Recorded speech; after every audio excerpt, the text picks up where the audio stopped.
नमो अरहन्ताणं नमो सिद्धाणं नमो आयर्याणं नमो उवज्जायाणं नमो लोये सवसाहुणम्।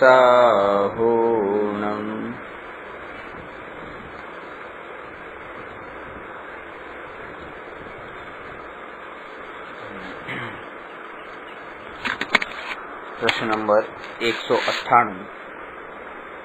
198 भेद ज्ञाननी प्रक्रिया समजाવો।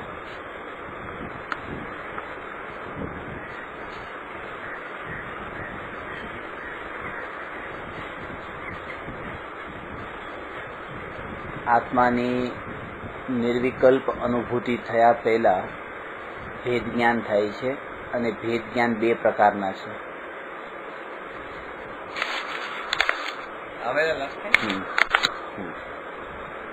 તો ભેદ જ્ઞાનમાં નિર્વિકલ્પ અનુભૂતિ થયા પહેલા પર પદાર્થથી ભેદ જ્ઞાન થાય છે અને ભેદ જ્ઞાન બે પ્રકારના હોય છે।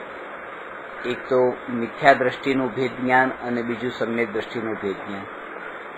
મિથ્યા દ્રષ્ટિને ભેદ જ્ઞાન હોય એ આગમનો અભ્યાસ કરીને જે તત્વનું જ્ઞાન પ્રાપ્ત કર્યું અને જ્યારે કોઈ ઘટના ઘટે અનુકૂળ પ્રતિકૂળ ત્યારે એ બુદ્ધિના સ્તરે એ વિચાર કરીને ભેદ જાણે કે આ મને નથી થયું, આ જે કંઈ ઘટના ઘટી આ પર છે અને હું એનો જાણનારો છું। આવા જે વિચારો ચાલતા હોય એ વિચારોને આગમપૂર્વક થતું ભેદ જ્ઞાન કહેવાય, એટલે આગમના અભ્યાસથી। અને બીજું છે અનુભવપૂર્વક થતું ભેદ જ્ઞાન, તો એ સમ્યક દ્રષ્ટિને હોય છે જે ચોથા ગુણસ્થાનથી શરૂ થાય છે। ચોથા ગુણસ્થાનથી લઈને 12મા ગુણસ્થાન સુધી ભેદ જ્ઞાન થાય છે। કે જ્યાં સુધી બે પ્રકારના ભેદ જ્ઞાન, એક તો એવું કે જ્યાં સુધી આત્મા આત્મામાં લીન ન થાય ત્યાં સુધી ભેદ જ્ઞાન હોય, અને બીજું કે આત્મા આત્મામાં લીન ન થાય એ જે વાત કરી એ તો સમ્યક દર્શનની વાત કરી, એટલે એ સમ્યક દર્શન જ્યાં સુધી પ્રગટ ન થાય ત્યાં સુધી ભેદ જ્ઞાન હોય। અને બીજું છે કે જ્યાં સુધી કેવળ જ્ઞાન ન થાય ત્યાં સુધી ભેદ જ્ઞાન હોય। કેવળ જ્ઞાન ન થાય ત્યાં સુધીનું જે ભેદ જ્ઞાન છે એ સહજ ભેદ જ્ઞાન છે।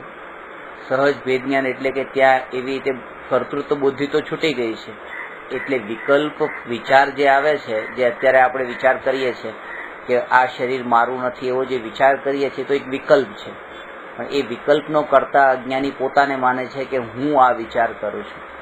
અને ત્યાં એ છે કે કર્મ એ વિચાર જે આવે છે કે આ શરીર હું નથી, ઘર હું મારું નથી, પુત્ર પત્ની પરિવાર મારા નથી, આવો જે વિચાર એને પણ ઉદય અનુસાર આવે છે એમ જાણે છે। એટલા માટે એ વિકલ્પ સહજ હોય છે અને એ વિકલ્પ વસ્તુ સ્વરૂપથી ભેદ કરનારો છે, પોતાનો અને વસ્તુ સ્વરૂપ જે છે ઘટના ઘટી એમાં ભેદ કરાવનારો છે, એટલા માટે થઈને એને ભેદ જ્ઞાન કીધું છે। અને કર્તૃત્વ બુદ્ધિ ટળી ગયા પછીનું છે એટલા માટે સહજ ભેદ જ્ઞાન કીધું છે। સહજ ભેદ જ્ઞાન નિર્વિકલ્પ અનુભૂતિ પછી જ હોય, અને એ 12મા ગુણસ્થાન સુધી એટલા માટે કીધું છે કારણ કે 12મા ગુણસ્થાન સુધી સૂક્ષ્મ વિકલ્પો હોય છે। આમ છઠ્ઠા અને 7મા ગુણસ્થાનમાં આપણે કહીએ કે ભાવલિંગી મુનિરાજ ઝૂલે છે, તો જ્યારે છઠ્ઠા ગુણસ્થાનમાં હોય ત્યારે તો વિકલ્પ છે, એટલે કે આહારના, વિહારના, નિહારના, શાસ્ત્ર લખવાના, તો એ વિકલ્પો આવે છે અને એ વિકલ્પ ટળતા જ્યારે સ્વભાવમાં લીન થાય ત્યારે 7મું ગુણસ્થાન છે। એટલા માટે બે ગુણસ્થાનના નામ જે છે પ્રમત્ત અને અપ્રમત્ત, પ્રમત્ત સંયત અને અપ્રમત્ત સંયત। છઠ્ઠા ગુણસ્થાનમાં એ પ્રમાદનું ગુણસ્થાન કીધું અને 7મા ગુણસ્થાનનું નામ અપ્રમાદનું ગુણસ્થાન।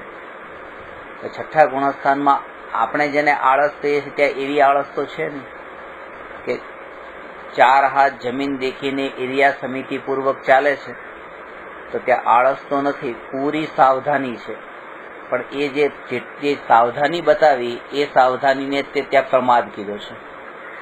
કારણ કે જેટલું એ પર જીવોની રક્ષામાં એ સાવધાન છે એટલો જ એ ઉપયોગ પોતાના આત્મામાંથી હટીને પરમાં જોડાયો છે ત્યાં, અને એના કારણે થઈને એ સ્વભાવની અપેક્ષાએ એને પ્રમાદ કીધો છે કે સ્વભાવમાં સ્થિર નથી। એટલે સ્વભાવની અસ્થિરતાનું નામ પ્રમાદ છે.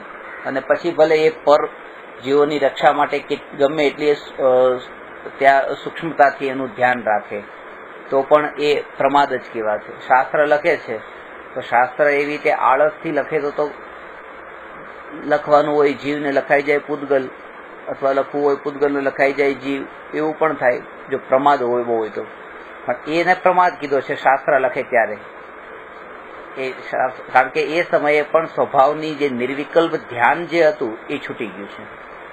હવે જયારે નિર્વિકલ્પ દશામાં આવે છે એટલે કે શાસ્ત્ર લખવાનું ત્યાં બંધ થયું અને પોતે હવે સામાયિકની મુદ્રામાં બેસીને પોતે આત્માનું ધ્યાન નિર્વિકલ્પ ધ્યાન કરે છે. હવે એ ધ્યાન કરે છે એમ નહીં, પણ ધ્યાનમાં છે. કારણ કે તો આપણે સમજવા માટે એમ બોલતા હોઈએ કે ધ્યાન કરતા હોય છે, ધ્યાન પણ કરતા નથી, એ ધ્યાન સહજ હોય છે. એ સમયે પૂર્ણ નિર્વિકલ્પ દશા નથી. કેમ? કારણ કે એ સમયે પણ એક કષાય ચોકડીનો ઉદય છે, સંજલન કષાયનો, અને એક કષાય ચોકડીના ઉદય હોવાથી એના એ ઉદય અનુસાર ત્યાં વિકલ્પો ચાલુ છે. એટલા માટે કે જ્યાં સુધી પૂરી રીતે ચારિત્ર મોહની કર્મનો અભાવ ન થાય ત્યાં સુધી વિકલ્પ ચાલુ હોય છે. અને એ વિકલ્પમાં અને અત્યારે જે મિથ્યા દ્રષ્ટિને જે વિકલ્પો થાય છે, અથવા તો જ્ઞાનીને પણ જે યુદ્ધના કાળે અથવા તો મુનિઓને પણ જે શાસ્ત્ર લખવાના કાળે જે વિકલ્પો થાય છે, એ વિકલ્પમાં શું અંતર છે? એ વિકલ્પ જે છે કે જે મિથ્યા દ્રષ્ટિને થાય અથવા તો મુનિને શાસ્ત્ર લખતી વેળા થાય તો એ વિકલ્પોને સ્થૂળ વિકલ્પ કીધા છે. અને જે સમયે મુનિ ધ્યાનમાં લીન હોઈને પૂર્વે કરેલા કર્મના ઉદય અનુસારે જે વિકલ્પ ઉઠે છે એને સૂક્ષ્મ વિકલ્પ કીધા છે. સૂક્ષ્મ અને સ્થૂળ વિકલ્પ બંને કર્મના ઉદયથી જ આવે છે. અત્યારે મિથ્યા દ્રષ્ટિના જે વિકલ્પ છે એ પણ કર્મના ઉદયથી જ છે. ત્યાં મુનિઓને પણ જે વિકલ્પ છે એ પણ કર્મના ઉદયથી છે ધ્યાનના કાળે. પણ અંતર એટલું છે કે આ વિકલ્પ જે છે એ નિર્વિકલ્પ અનુભૂતિ થવામાં બાધક છે. અત્યારે આ વિકલ્પ છે, જેમ કે અત્યારે આ વિકલ્પ ઉત્પન્ન થયો કે શાસ્ત્ર વાંચવું છે, બોલવું છે, સાંભળવું છે, આ વિકલ્પ ઉઠ્યો. પણ એ વિકલ્પ જયારે ઉત્પન્ન થાય છે ત્યારે નિર્વિકલ્પ અનુભૂતિ થતી નથી, ન થઈ શકે. પણ એ વિકલ્પ એવા છે કે જે વિકલ્પ તો ઉત્પન્ન થાય પણ નિર્વિકલ્પ અનુભૂતિને બાધા ન પહોંચે. એ ધ્યાનની દશા, એટલે બે ધારા ત્યાં ચાલતી હોય. એક તો નિર્વિકલ્પ ધ્યાન પણ ત્યાં છે અને ઉદય અનુસારે વિકલ્પો પણ ચાલે છે. અને એના કારણે થઈને એ નિર્વિકલ્પ અનુભૂતિમાં બાધક ન હોવાથી એ વિકલ્પને સૂક્ષ્મ વિકલ્પ કીધા છે. અને એટલા માટે પેલા સ્થૂળ વિકલ્પોનું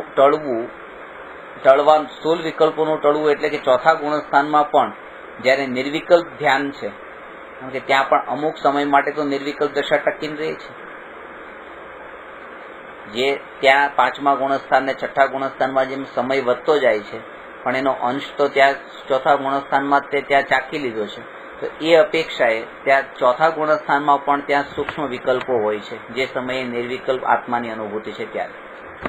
કારણ કે એ વિકલ્પ છે પણ એ નિર્વિકલ્પ અનુભૂતિ પણ છે.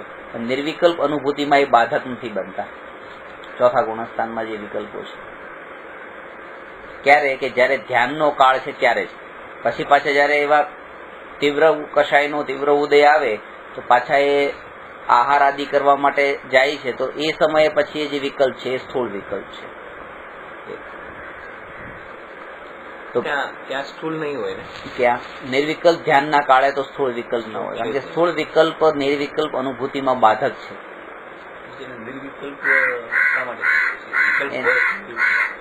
નિર્વિકલ્પ એટલા માટે દશા કીધી કે જે આત્માના સ્વરૂપનો સ્વાદ ચાખવા માટે જે વિકલ્પો બાધક હતા એ વિકલ્પોથી તો મુક્ત થઈ ગયા. અનુભૂતિ કરે છે ને આત્માનુભૂતિ, તો આત્માની અનુભૂતિમાં જે બાધક વિકલ્પો હતા એ વિકલ્પોથી નિવૃત્ત થઈ ગયા.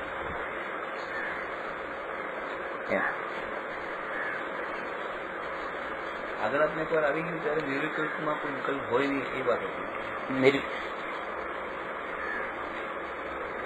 નિર્વિકલ્પ દશાના અંદર આપણે છે ને આમાં ક્ષણિકના બોધમાં પણ લખ્યું છે કે દેવ એ પૂર્ણ નિર્વિકલ્પ અને પૂર્ણ વિતરાગી હોય છે. પૂર્ણ વિતરાગી થયા વિના પૂર્ણ નિર્વિકલ્પ ન થઈ શકે, કારણ કે એનું કાર્ય તો ચાલુ છે. આજે અનુભૂતિ થઈ રહી છે તો અનુભૂતિમાં ચારિત્ર ગુણની જે પર્યાયની નિર્મળતા, જેટલા અંશે નિર્મળતા છે તો એટલા અંશે તો શુદ્ધતા છે, પણ જેટલા અંશે અશુદ્ધતા છે એમાં જેટલા અંશે અશુદ્ધતા છે તો એના અનુસારે તો ત્યાં પરિણતિ મલિન રહેવાની જ છે, એ અનુસારે વિકલ્પો પણ રહેવાના છે. કારણ કે ત્યાં એ જે કર્મના ઉદય છે 7મા ગુણસ્થાનમાં, તો 7મા ગુણસ્થાનમાં એ સંજોલન કષાયનો ઉદય છે, તો ઉદય અનુસારે ઉદય તો ઉદયનું કાર્ય કરશે જ તે. ભલે બે વસ્તુ છે, એક તો કર્મના ઉદય ચાલતા હોય અને જીવ એ અનુસારે પ્રવર્તતો હોય, અને બીજું કર્મના ઉદય ચાલતા હોય ને એ અનુસારે પ્રવર્તતો ન હોય, એ એનું કાર્ય કરતા હોય, પણ એ સમયે જે સ્થિતિ છે એ સૂક્ષ્મ વિકલ્પની સ્થિતિ કહેવાય છે. અને એ જ અંતર છે ભાવલિંગી મુનિ અને અરિહંત ભગવાનનો, કેવળ જ્ઞાનીનો. કેવળી ભગવાનને પૂર્ણ નિર્વિકલ્પ દશા કીધી છે, અને ભાવલિંગી સાધુ જે છે એમને પૂર્ણ નિર્વિકલ્પ દશા નથી કીધી, કારણ કે ત્યાં સૂક્ષ્મ વિકલ્પો હોય છે. એટલું છે કે ત્યાં વિકલ્પ જે આત્માની અનુભૂતિમાં જે ગુણોના ભેદના વિકલ્પો હોતા એ નથી હોતા. હવે વાત થાય નિર્વિકલ્પ અનુભૂતિ કીધી, ચોથા ગુણસ્થાનમાં પણ નિર્વિકલ્પ દશા છે, તો ત્યાં નિર્વિકલ્પ કેવી રીતે કીધું છે કે હું જ્ઞાન વાળો છું, હું દર્શન વાળો છું, હું સુખ વાળો છું. સમયસારમાં 7મી ગાથામાં કીધું છે કે જ્ઞાનીને જ્ઞાન પણ નથી, જ્ઞાનીને દર્શન પણ નથી, અને જ્ઞાનીને ચારિત્ર પણ નથી. તો જ્ઞાન, દર્શન ને ચારિત્ર જ્ઞાનીને નથી, તો આ કયા જ્ઞાનીની વાત છે? તો એમાં એ બતાવ્યું છે કે આ ના તો મિથ્યા જ્ઞાનીની વાત છે, ના સમ્યક જ્ઞાની આત્મજ્ઞાનીની વાત છે, ના તો કેવળ જ્ઞાનીની વાત છે. આ તો જ્ઞાનીની વાત છે, અને જ્ઞાનીનો અર્થ ત્યાં આત્મા કીધો છે. જ્ઞાની એટલે આત્મા. એ જે આત્મા છે એ આત્મામાં જ્ઞાન નથી, દર્શન નથી, ચારિત્ર નથી. આ વાત બતાવીને એ સિદ્ધ કરે છે કે જ્ઞાન જયારે એમ કહે કે જ્ઞાન છે તો એક વિકલ્પ ઉભો થયો, દર્શન છે તો દર્શન નામનો એક વિકલ્પ ઉભો થયો, અને ચારિત્ર કહેતા ચારિત્ર નામનો વિકલ્પ ઉત્પન્ન થયો.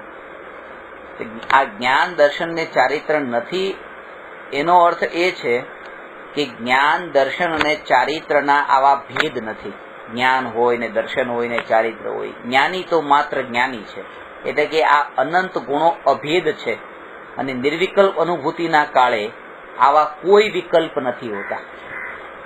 જે આપણે ચર્ચા કરી કે નયોની લક્ષ્મી ઉદય પામતી નથી, પ્રમાણ અસ્તને પ્રાપ્ત થાય છે, અને નિક્ષેપોનો સમૂહ ક્યાં જતો રહે છે એની અમને ખબર નથી. અધિક શું કહીએ, દ્વૈત જ પ્રતિભાસિત થતું નથી. બે પણ વિકલ્પ, બેમાં વિકલ્પ થાય છે, ત્યાં વિકલ્પ જ રહેતો નથી. પણ એ કેવો વિકલ્પ રહેતો નથી કે સ્વભાવને ઓળખવા વાળો જે છે, સ્વભાવમાં સંબંધમાં એ કોઈ વિકલ્પ રહેતા નથી. અને એ સમયે ત્યાં બીજા ત્યાં અંદરમાં જે પડેલું છે, અંદરમાં જે વિકલ્પો પડેલા છે એ તો છે જ તે ત્યાં પાછા એ સમયે. પણ એ ત્યાં તો અંદરમાં જે પડેલા છે કેવળી ભગવાનને અંદરમાંથી પણ નીકળી ગયા છે. જયારે માનો મીઠાઈને ચાખે છે ત્યારે મીઠાઈને ચાખતી વખતે એના મીઠાશનો જ અનુભવ કરે છે. એ સમયે આ મીઠાઈ ક્યાંથી લાવ્યો છું, આ મીઠાઈ કેટલાની લાવ્યો છું, એ કોઈ એને વિકલ્પ નથી. તો એ અપેક્ષાએ તો મીઠાઈ સંબંધી બધા વિકલ્પો ટળી ગયા છે. ત્યાં તો એક જ અનુભૂતિ છે મીઠાઈની. પણ એ સમયે પણ અંદરમાં જે પડેલા ભાવ છે કેવા કે આ આટલાની મીઠાઈ લાવ્યો છું એ, અને એની સાથે સાથે કે હું ઘરમાં બેઠો છું, આ મારી પત્ની છે, આ મારા છોકરા છે, એ બધું અંદરમાં જે પડેલું છે. એવી રીતે જ્ઞાનીને ત્યાં અંદરમાં એ પડેલું છે કે પૂર્વે કરેલા કર્મના ઉદય અનુસારે જે વિકલ્પ જે છે, રાગ છે, એ રાગ ત્યાં પડેલો છે. પૂર્ણ વિતરાગી નથી થયા ને એ અપેક્ષા.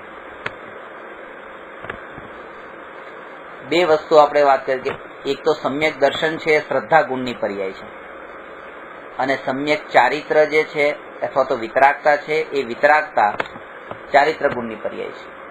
પણ નિર્વિકલ્પ અનુભૂતિ કોઈ એક ગુણની પર્યાય નથી. નિર્વિકલ્પ અનુભૂતિ આત્માના અનંત ગુણોની શુદ્ધ એક અભેદ એકરૂપ પર્યાય છે. એક ગુણની પર્યાય નથી. એ આખું દ્રવ્ય અંદર મળેલું છે. એ દ્રવ્યની પર્યાય છે. દ્રવ્યની પર્યાય એટલે કે આ અનંત ગુણોના સમૂહ રૂપ એમ આખું દ્રવ્ય અંદર ગર્ભિત છે. અને એટલા માટે તે ચોથા ગુણસ્થાનમાં છઠ્ઠા સાતમા ગુણસ્થાન સુધી પણ ત્યાં પૂર્ણ વિતરાગતા નથી પ્રગટ થઈ, કારણ કે હજી ચારિત્રના અંદર અશુદ્ધિ છે. એટલા માટે ત્યાં પૂર્ણ વિતરાગતા, પૂર્ણ નિર્વિકલ્પ અનુભૂતિ નથી કીધી. ટોડરમલજી એનો બે રીતે ભેદ કરીને બતાવ્યું છે. એક તો નિર્વિકલ્પ દશા અને નિર્વિકલ્પ આત્માનુભૂતિ. એમણે તો અહીંયા સુધી કીધું નિર્વિકલ્પ દશા તો જ્ઞાનીઓને નિરંતર હોય છે. નિર્વિકલ્પ દશા શબ્દ વાપર્યો, નિર્વિકલ્પ અનુભૂતિ નહીં. કે એક વખત નિર્વિકલ્પ અનુભૂતિ થયા પછી હવે ઉપયોગ બારમાં ગયો, પણ ઉપયોગને હવે ભમાવતા નથી. જ્ઞાની ઉપયોગને ભમાવતા નથી. અજ્ઞાની જેવી રીતે કર્તૃત્વ બુદ્ધિ સાથે એ ઉપયોગને અહીંથી અહીંયા ભમાવે છે, એવી રીતે જ્ઞાની ભમાવતા નથી. ઉદય અનુસારે વિચરણ છે. એટલા માટે ત્યાં નિર્વિકલ્પ અનુભૂતિ પછીની જે દશા છે એ 24 કલાકની દશાની નિર્વિકલ્પ દશા કીધી છે. કારણ કે કઈ હવે કરવાનું કઈ રહ્યું નથી, પોતે વિકલ્પ નથી કરતા, એ બસ સહજ જે ઉદય અનુસારે ચાલે છે એના જ્ઞાતા રહે છે, એટલે દશા શબ્દ વાપર્યો છે. અને અનુભૂતિ અને દશા બંનેને અલગ કીધા છે.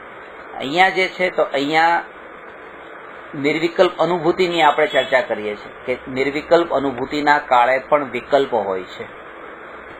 કોને? જ્યાં સુધી કેવળ જ્ઞાન ન થાય ત્યાં સુધી નિર્વિકલ્પ અનુભૂતિ કરતા જ્ઞાનીઓને. પણ આત્મા સંબંધી કોઈ વિકલ્પ નથી. કારણ કે આત્મા સંબંધી જે વિકલ્પ ઉત્પન્ન કરાવવા વાળો જે કષાય છે એ અલગ છે. અને અત્યારે જે અહીંયા સૂક્ષ્મ વિકલ્પ જેને કહ્યા છે એ જે કષાય એ અલગ છે. સૂક્ષ્મ વિકલ્પ વાળો કષાય જે છે એ અહીંયા સંજલન કષાયની વાત ચાલે છે, કે જેના ઉદયથી સૂક્ષ્મ વિકલ્પ ઉત્પન્ન થાય છે. અને નિર્વિકલ્પ અનુભૂતિમાં જે બાધક બનવા વાળો જે કષાય છે તો એ અનંતાનુબંધી છે, કે જે હોય તો એક સમય માટે પણ નિર્વિકલ્પ અનુભૂતિ ન થઈ શકે એવો નિયમ છે. ચોથા ગુણસ્થાનમાં જયારે એ અનંતાનુબંધી કષાયનો અભાવ થાય ત્યારે જ નિર્વિકલ્પ અનુભૂતિ થાય છે.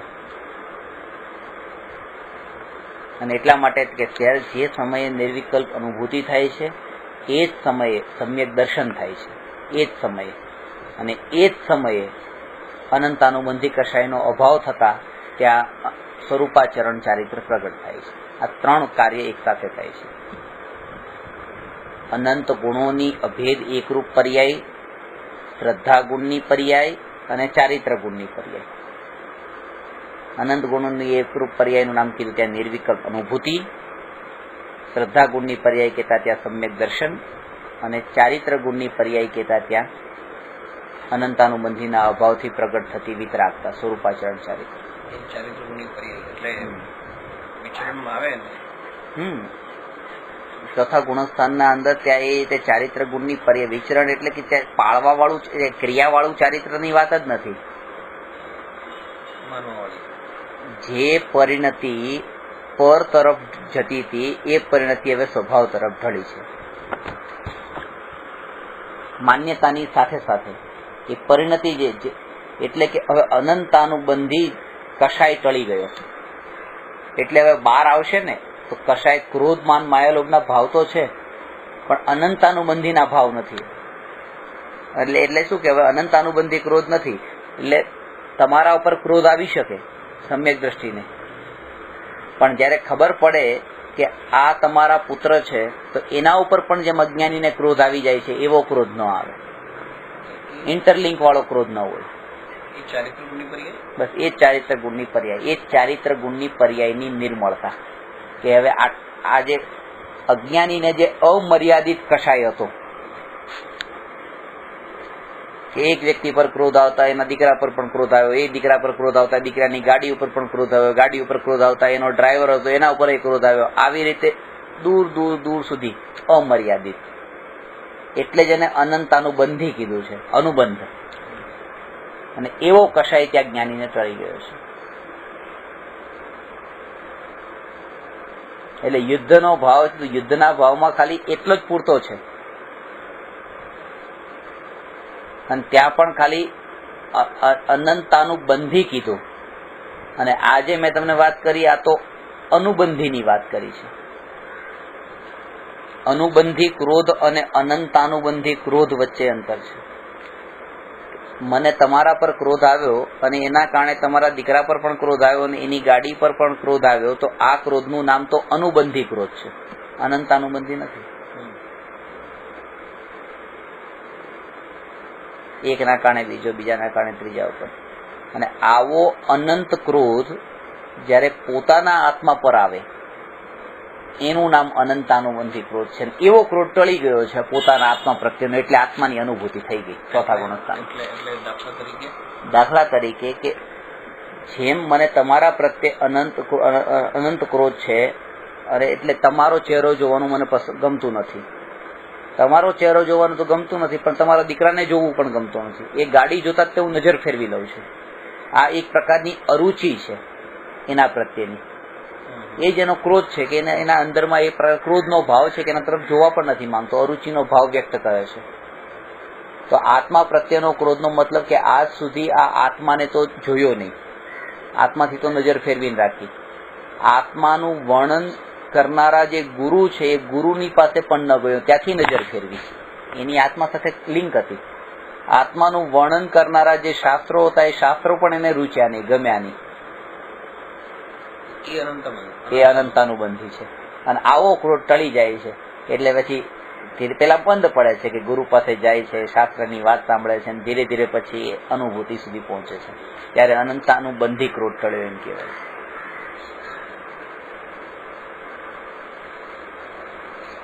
એક આત્માનું નામ પણ લખ્યું હોય તો પણ એને આમ આત્મા કહેતા એમ લાગે કે આ કઈ કોઈ એવી ધાર્મિક વસ્તુમાં મને લઈ જવા માંગે છે. આ વસ્તુ તો અમારી ટળી ગઈ છે, અંદર પડેલી છે. કેમ?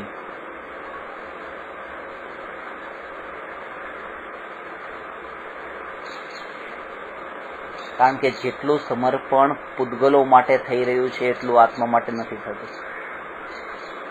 એ જે વાતને બતાવે છે કે હજુ આત્માની રુચિ નથી જેટલી પૂતગલની રુચિ છે. આ આત્મા, આ ટળવાનો મતલબ કે આત્માની એવી રુચિ થાય ને એવી મહિમા આવે કે બધા પૂતગલો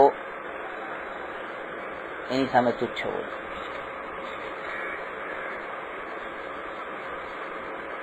એક બાજુ એની સામે રાખવામાં આવે ત્રણ લોકનો વૈભવ, અને બીજી બાજુ આત્મા, અને ત્રાજવા ઉપર બે તોળાઈ રહ્યા હોય, અને એને પૂછે કે બોલ હવે કયું પડડું નીચે ઝૂકે, બળવાન કયું?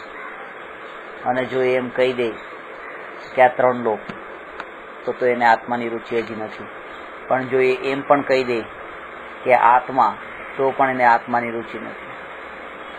આત્માનું પડડું ઝૂકે અને 3 લોક ન ઝૂકે, 3 લોકનો વૈભવ, પૌદ્ગલિક ભૌતિક વૈભવ ન ઝૂકે, તો પણ એને આત્માની મહિમા નથી.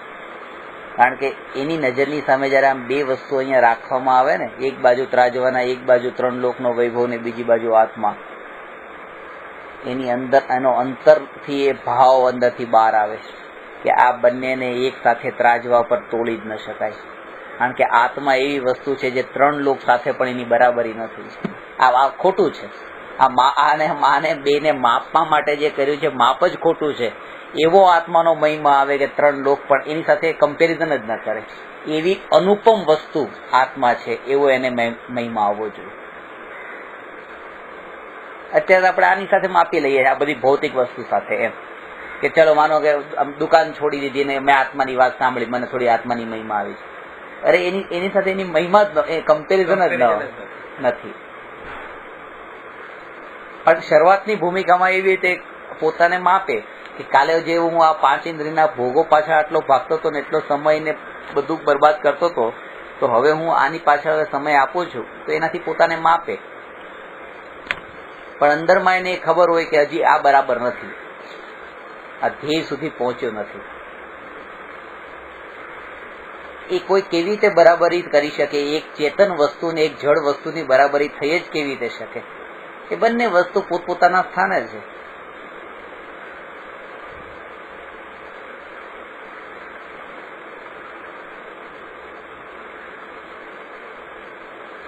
દૂરથી એવું લાગે, દૂરથી એમાં એકતા લાગે. આકાશ અને જમીન એ બંને એક જેવા લાગે છે કે આમ દૂરથી, પણ જયારે એની નજીક જઈને જોઈએ છે તો ત્યાં પણ અંતર એટલું જ છે જેટલું અહીંયા છે. દૂરથી જોતા એમ લાગે કે બંને એકબીજાને મળી ગયા છે. જયારે જીવ અને પૂતગલના દૂરથી બંનેને જોતા એમ લાગે કે બંને મળી ગયા છે, પણ જયારે એના સ્વભાવની નજીક જઈએ ને કે એકમાં ચેતનપણું છે ને એકમાં જડપણું છે, તો એ બંનેની બરાબરી જ ન હોય, બંને ક્યારેય ન મળે.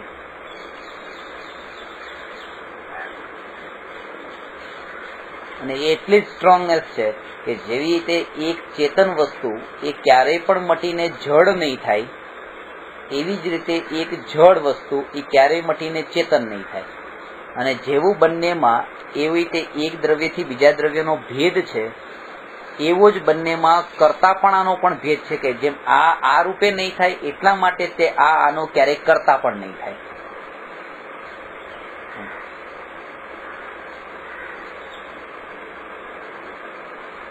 આખા જીવનમાં સૌથી વધારે દવા લેવાનું કામ ગડપણમાં થાય. જુવાનીમાં તો એટલી દવા લેતા નથી, બાળપણમાં એટલી દવા લેતા નથી, ગડપણમાં દવા વધારે લે છે. અને જ્યારે વધારે દવા લે છે ત્યારે જ વધારે બીમાર પડે છે. અને જ્યારે કોઈ દવા લીધી નહીં, કઈ નહીં, તોય બીમારી તો આવતી નથી, તો એનો મતલબ કે આ દવા લઈ લઈને પણ બીમાર પડે છે. આટલું આત્મા એનું ધ્યાન રાખે છે તો પણ શરીરનું, અને પેલા આત્મા એ શરીરનું ધ્યાન ન રાખે, તો ત્યાં એના ઉપરથી સમજવાનું કે પૂતગલનું પરિણમન જ સ્વતંત્ર છે. અહીંયા જીવના વિકલ્પો પૂરતું જ એની મર્યાદા, એની બાઉન્ડ્રી ખાલી પોતાના વિકલ્પો પૂરતી છે, એની આગળ ક્યાંય નથી.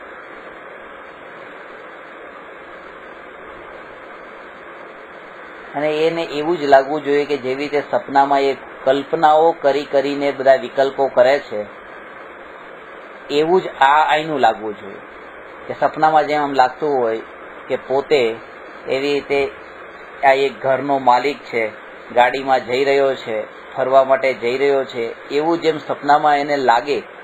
અને એવી જ રીતે અહીંયા એ જાગૃતિના કાળે પણ એ ચાલતી વખતે આપણે એક સપનું લાગે, કારણ કે આ બધી કલ્પનાઓ છે, આ ખોટું છે, એવો એને દરેક સમયે જાગૃતિ, આ ખાસ પણ છે જાગૃતિ, એ આ ખોટું છે, આ મારું સ્વરૂપ નથી, આ મારું સ્વરૂપ નથી, હું તો જાણનાર જ છું, આનાથી તો જુદો જ છું, આનાથી જુદો જાણનારો, આનાથી જુદો જાણનારો. બે વસ્તુ જાણે છે, એક તો એનાથી જુદો પણ જાણે છે, અને જુદો છે તો પછી એ કેવો છે એને પણ જાણે છે. એટલે ભેદ જ્ઞાન પણ છે અને અનુભવ પણ છે. આનાથી તો આવો જુદો છું એવું ભેદ જ્ઞાન છે, અને હું આવો છું એવો અનુભવ પણ છે, પોતાનો અસ્થિનો. નાસ્તિકથી તો છૂટો પડે છે કે આ હું નથી અને આ હું છું. આવા તત્વનું ચિંતન કરતા, વિચાર કરતા, વાત કરતા અને વાત સાંભળતા એનાથી અનંતાનુબંધી કશાય પાતળા પડે છે. આ તો નિર્વિકલ્પ અનુભૂતિની ચર્ચા કરીએ છીએ. નિર્વિકલ્પ અનુભૂતિ થતા તો અનંતાનુબંધી કશાય ટળી જાય છે, અને એની ચર્ચા કરતા અનંતાનુબંધી કશાય પાતળો પડી છે.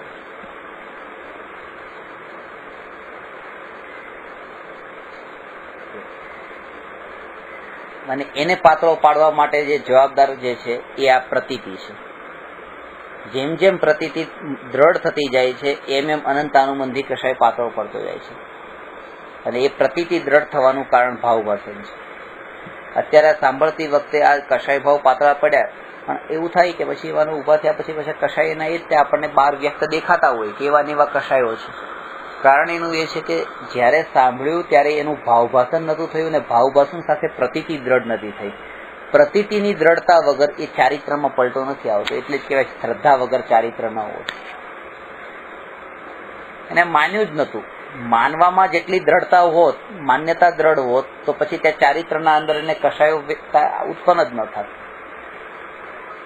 અને એ જ કારણ છે કે સમ્યક દ્રષ્ટિ જીવને અનંતાનુબંધી કશાય નથી થતો, કારણ કે માન્યું છે. અને માન્યું છે કોના બળ પર? કે ભાવ ભાષણના બળ, કે પેલા જે જાણ્યું સાંભળ્યું એનું ભાવ ભાષણ થયું.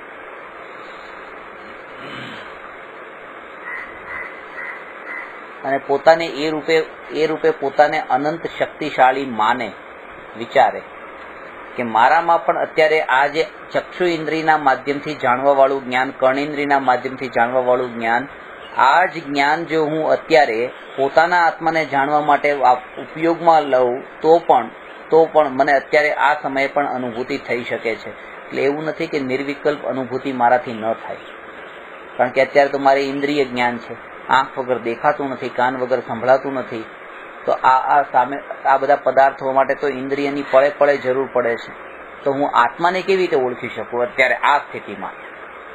એ તો બરાબર કે કેવળ જ્ઞાન થયા પછી કે મોક્ષ થયા પછી ત્યાં હવે ઇન્દ્રિયોની જરૂર નથી, ત્યાં સહજ છે. પણ અત્યારની ભૂમિકામાં મારા જેવા જીવો કેવી રીતે કરી શકે? ત્યાં એની પોતામાં પડેલી અનંત શક્તિ જે છે એ શક્તિનો પણ પોતાને મહિમા હોય કે હું આ અત્યારે પણ વર્તમાનમાં કરી શકું છું. અને ત્યારે એને ઇન્દ્રિયો ગૌણ થઈ ગઈ હોય.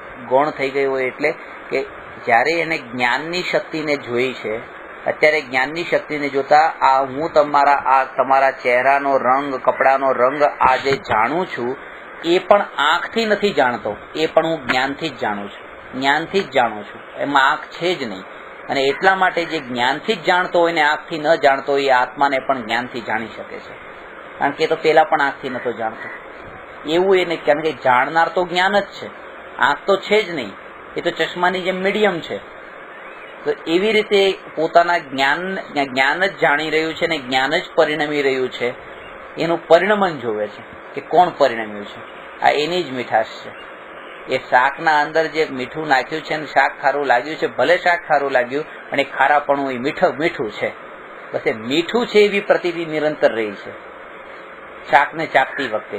એવી રીતે આ જ્ઞેયોને જાણતી વખતે પણ જ્ઞેય પણ ત્યાં જવાબદાર નથી. જ્ઞેયોને જાણવામાં નિમિત્ત બનનારી ઇન્દ્રિય પણ જવાબદાર નથી, કારણ કે જે પરિણમન થઈ રહ્યું છે એ જ્ઞાનનું પરિણમન છે. અને જે જ્ઞાન પૂતગલોને જેવી રીતે જાણવામાં પરિણમે છે એવી રીતે પોતાને પણ જાણવા રૂપે પરિણમે છે. એવી જ શક્તિનો ત્યાં વારંવાર પેલા વિચાર ચાલે. એટલે એ ભેદ થયો એને કે પેલા તો આ પરથી છૂટો પડ્યો, જ્ઞેયથી પણ છૂટો પડ્યો, જ્ઞેયોને જાણવામાં નિમિત્ત એવી જે ઇન્દ્રિયો એનાથી પણ છૂટો પડ્યો, અને ઇન્દ્રિયોથી છૂટો પડ્યો એટલા માટે ઇન્દ્રિય જ્ઞાનથી પણ છૂટો પડ્યો. વારંવાર આંખ વચ્ચે આવતી હતી એટલે એવું લાગતું હતું કે આંખથી થતું જ્ઞાન, આંખથી થતું જ્ઞાન, પણ આંખ રહી જ નહીં તો એ આંખથી થતું જ્ઞાન પણ રહ્યું નહીં, ત્યાં માત્ર જ્ઞાન રહ્યું.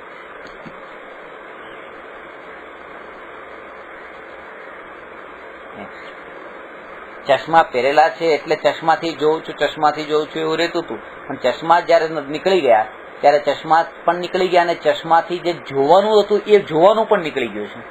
ત્યાં માત્ર જોવાનું રહ્યું છે, ચશ્માથી જોવાનું નીકળી ગયું છે, કારણ કે ચશ્મા નીકળ્યા. આમાં ભેદ કેવી રીતે થાય કે આ જે ભેદ કરી રહ્યો છે એ શાસ્ત્રને આધારે છે કે અનુભૂતિને આધારે છે? આ અત્યારે જેટલું પણ પોતાને અત્યારે જેટલો ક્ષયોક્ષમ જ્ઞાનનો ઉઘાડ છે એના બળ ઉપર જ આ ભેદ કરી રહ્યો છે. એટલા માટે કે આ બહુ માર્મિક વાત છે કે મિથ્યા દ્રષ્ટિને પણ અશુદ્ધિના કાળે, અનંતાનુબંધી કષાયના કાળે પણ એટલી જ્ઞાનની નિર્મળતા છે કે એ જ્ઞાનની નિર્મળતાના બળે એ તત્વનો નિર્ણયને ભેદ જ્ઞાન એ રીતે કરી શકે છે. જ્ઞાન સ્વભાવની નિર્મળતા નથી કહેતો, પર્યાયની નિર્મળતા કહું છું. અને પર્યાયની નિર્મળતા કેવી છે કે જેવી કેવળ જ્ઞાનીની નિર્મળતા છે ને એવી જ નિર્મળતા મિથ્યા દ્રષ્ટિની પર્યાયની છે. અને એવી એને જયારે મહિમા આવે છે ત્યારે પુરુષાર્થ ઉપડે છે. કેવી રીતે? કેવળી ભગવાનની જ્ઞાન પર્યાય અને મિથ્યા દ્રષ્ટિની જ્ઞાન પર્યાય, બંને કામ શું કરે છે? જાણવાનું. કેવળીની જ્ઞાન પર્યાય લોકાલોક પાસે જતી નથી ને લોકાલોક કેવળી ભગવાન પાસે આવતું નથી. તેમ છતાંય તે કેવળ જ્ઞાનમાં લોકાલોક જણાય છે ને કેવળી લોકાલોકને જાણે છે. એવી જ રીતે કે મારા જ્ઞાનમાં જે પદાર્થો જણાય છે હું એ પદાર્થ સુધી પહોંચતો નથી, એ પદાર્થ મારા સુધી પહોંચતો નથી, હું એને જાણીને પણ એમાં મળી જતો નથી અને એ મારા જ્ઞાનમાં જણાઈને મારામાં મળી જતા નથી. એવી રીતે કેવળ જ્ઞાનની પર્યાય જેમ માત્ર જાણે છે, મિથ્યા દ્રષ્ટિની અહીં સુધી કે નિગોદિયા જીવની જ્ઞાન પર્યાય પણ વસ્તુને માત્ર જાણે જ છે, બીજું કંઈ નથી કરતી. જ્ઞાન પર્યાય હા, તમે કહેશો કેવળી ભગવાનની જ્ઞાન કર્યા તો જાણે જ છે, રાગદ્વેષ ક્યાં કરે છે? અરે પણ રાગદ્વેષ અહીંયા મિથ્યા દ્રષ્ટિની પર્યાય રાગદ્વેષ કરે છે, બરાબર છે, પણ એ જ્ઞાનની પર્યાય ક્યાં છે? તો ચારિત્ર ગુણની પર્યાય છે. કેવળી ભગવાનની પર્યાય જે છે એ જાણીને પોતાપણું તો કરતી નથી, પણ અહીંયા મિથ્યા દ્રષ્ટિની પર્યાય પોતાપણું કરે છે, મોહ કરે છે, પણ એ મોહ તો શ્રદ્ધા ગુણની પર્યાય છે, મારાપણું તો. એટલે જ્ઞાન ગુણની પર્યાય તો ના તો મારાપણું કરે છે, ના મોહ કરે છે, ના રાગદ્વેષ કરે છે. મોહ કરવા વાળી પર્યાય શ્રદ્ધા ગુણની છે, રાગદ્વેષ કરવા વાળી ચારિત્ર ગુણની છે. એટલે કીધું કે જ્ઞાન ગુણની પર્યાયમાં નિર્મળતા એવી છે, એટલે જ્ઞાનથી સાધનાની શરૂઆત થાય છે. માત્ર જાણવું જાણવું જાણવું એ નિર્મળ છે. અને એટલા માટે જ ગુણસ્થાનની પરિભાષામાં એ બતાવ્યું છે, મોહ તથા યોગના નિમિત્તથી થતી શ્રદ્ધા તથા ચારિત્ર ગુણની તારતમ્ય રૂપ અવસ્થાને ગુણસ્થાન કહે છે. મલિનતા શ્રદ્ધા ને ચારિત્ર ગુણની પર્યાયમાં છે. જ્ઞાન ગુણની પર્યાય તો નિરંતર માત્ર જાણે છે, જાણે છે, જાણે છે. આ મોબાઈલ છે તો મોબાઈલને જ્ઞાન ગુણની પર્યાય જાણ્યો, શ્રદ્ધા ગુણની પર્યાય એમ માન્યું કે મારો છે, ચારિત્ર ગુણની પર્યાય એમ માન્યું, એમ એવી રીતે પરિણમી કે આ સારો છે. તો મારો છે ને સારો છે એ તો શ્રદ્ધા ને ચારિત્ર એ ભૂલ કરી. જ્ઞાન ગુણની પર્યાય તો માત્ર જાણ્યું કે મોબાઈલ છે, એ તો જાણે જ છે. અહીં સુધી કે જે જ્ઞાન ગુણની પર્યાયે જાણ્યો અને શ્રદ્ધા ગુણની પર્યાયે જે મોહ કર્યો, ચારિત્ર ગુણની પર્યાયમાં જે રાગદ્વેષ થયા, એ રાગદ્વેષ અને મોહ, એ મોહ અને રાગદ્વેષના ભાવને પણ પછી જ્ઞાનની પર્યાય માત્ર જાણે છે. એટલે ખાલી વસ્તુને જાણે એમ નહીં, પણ વસ્તુમાં જે વસ્તુને જાણીને જે વસ્તુના સંબંધમાં જે અશુદ્ધ પર્યાયો ઉત્પન્ન થઈ, એ અશુદ્ધ પર્યાયોને પણ જ્ઞાનની પર્યાય માત્ર જાણે છે. એમાં પણ ભળતી નથી, નહીં તો પાછું જ્ઞાન મલિન થાય. ત્યાં પણ માત્ર જાણે છે. એનો મતલબ એટલે કે રાગદ્વેષને પણ જાણીને જ્ઞાન તો નિરંતર નિર્મળ જ છે. એ પોતે રાગદ્વેષ રૂપે નથી થઈ ગયું, અશુદ્ધ છે એમ જાણી લીધું બસ. ખાલી અશુદ્ધતા પર્યાયમાં ઉત્પન્ન થઈ છે એવું જ્ઞાનની પર્યાયે જાણીને પોતાની શુદ્ધતા જ વ્યક્ત કરી છે, બીજું કઈ નથી કર્યું. અને એ જે શુદ્ધતાને વ્યક્ત કરી છે એ શુદ્ધતાને પકડવાની છે, અને એને પકડીને સાધના શરૂ કરવાની કે હું પણ આવો છું.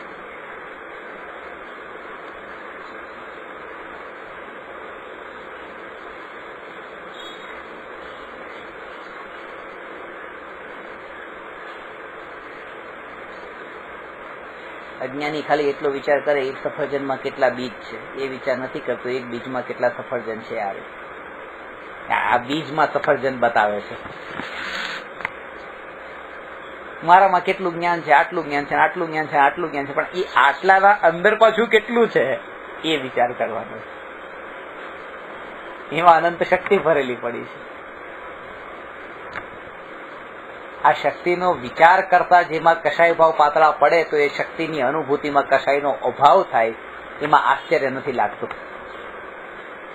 જ્ઞાની એમ કહે છે, તમે જયારે કે તત્વનો વિચાર કરો ત્યારે તમારા કશાય પાતળા પડે છે ને, અને આવા કશાયો પાતળા તમને બીજા કોઈ કામમાં નથી પડતા. ત્યારે તમને પોતાને પણ એનો અહેસાસ થાય કે ભલે તમે કમાણી વધારે કરી પણ કશાયની પાતળા પડવાની પ્રોસેસ જે છે એ તો થઈ જ નથી. કશાય પાતળા તો પડ્યા જ નથી. ત્યાં તમને પણ પકડમાં આવે છે એ કશાય તો વધ્યો જ છે પાછો. એમ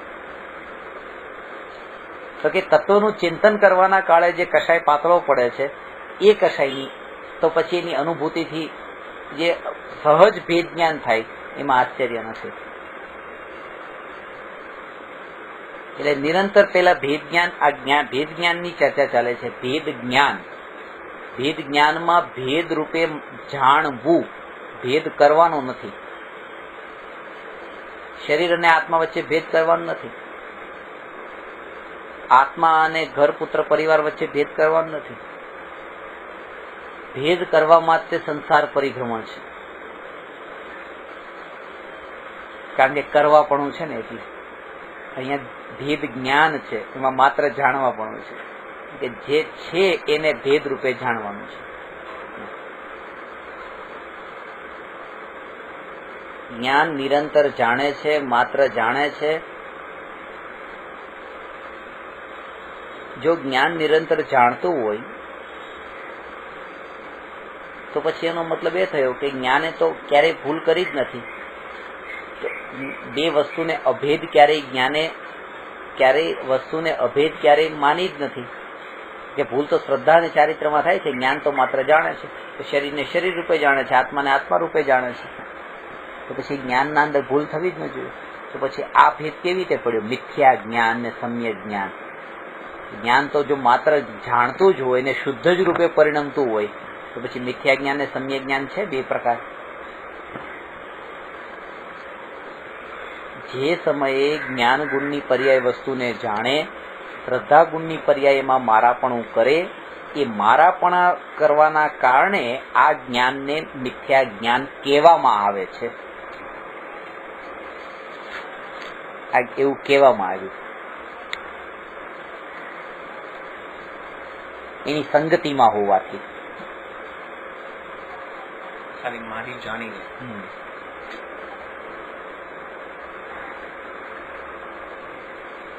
શ્રદ્ધા ગુણની પર્યાયે ભૂલ કરી અને એટલા માટે તે કે જ્ઞાન પેલા થયું ને, અને શ્રદ્ધા તો પછી થઈ. જાણ્યા વગર શ્રદ્ધા કોની કરે? પેલા જાણે ને પછી શ્રદ્ધા કરે. મને ખબર જ નથી કે અહીંયા શું પડ્યું છે તો હું એને મારું માનું કેવી રીતે? પેલા તો જાણું કે આ વસ્તુ આ છે અને પછી એમ માનું કે હા આ મારી છે. જાણે અને પછી માને. પેલા જ્ઞાનનું કામ ને પછી દર્શનનું કામ, શ્રદ્ધાનું કામ. પણ નહીં, પેલા લીધું મિથ્યા દર્શન ને પછી મિથ્યા જ્ઞાન.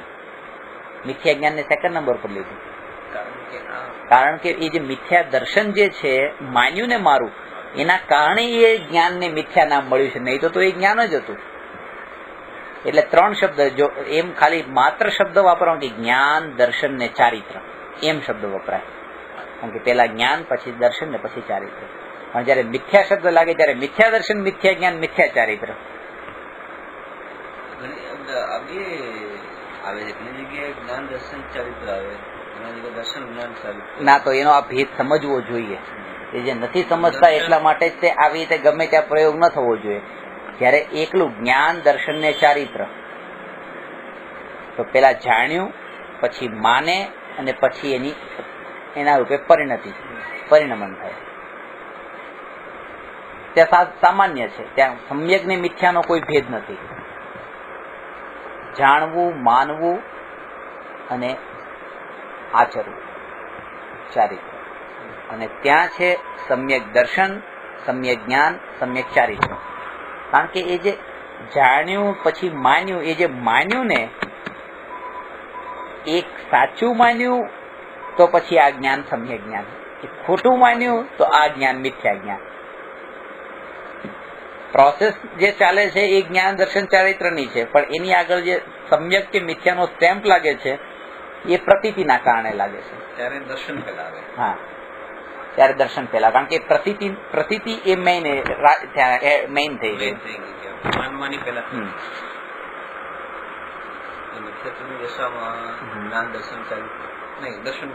ના, મિથ્યાત્વની દશામાં પણ મિથ્યા દર્શન જ્ઞાન, મિથ્યા દર્શન, મિથ્યા જ્ઞાન, મિથ્યા ચારિત્ર. સમ્યક દર્શનની દશામાં પણ સમ્યક દર્શન, સમ્યક જ્ઞાન, સમ્યક ચારિત્ર. પણ અંદરની જયારે આપણે આ ભેદને લક્ષમાં ન લઈએ તો અંદર જે પ્રોસેસ ચાલે છે એ જાણવાની, માનવાની અને ચારિત્રની ચાલે છે.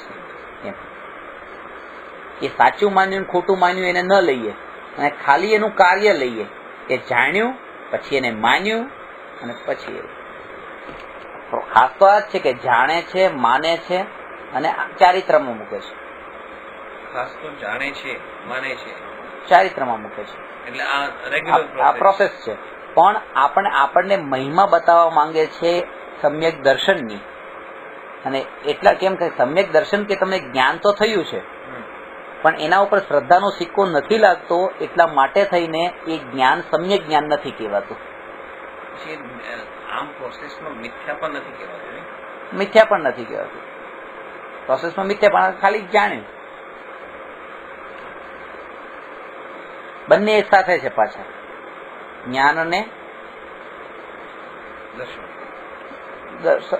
દર્શન. પણ પેલું જે છે સમ્યક દર્શનના કારણે એ જ્ઞાનને સમ્યક જ્ઞાન નામ મળે છે.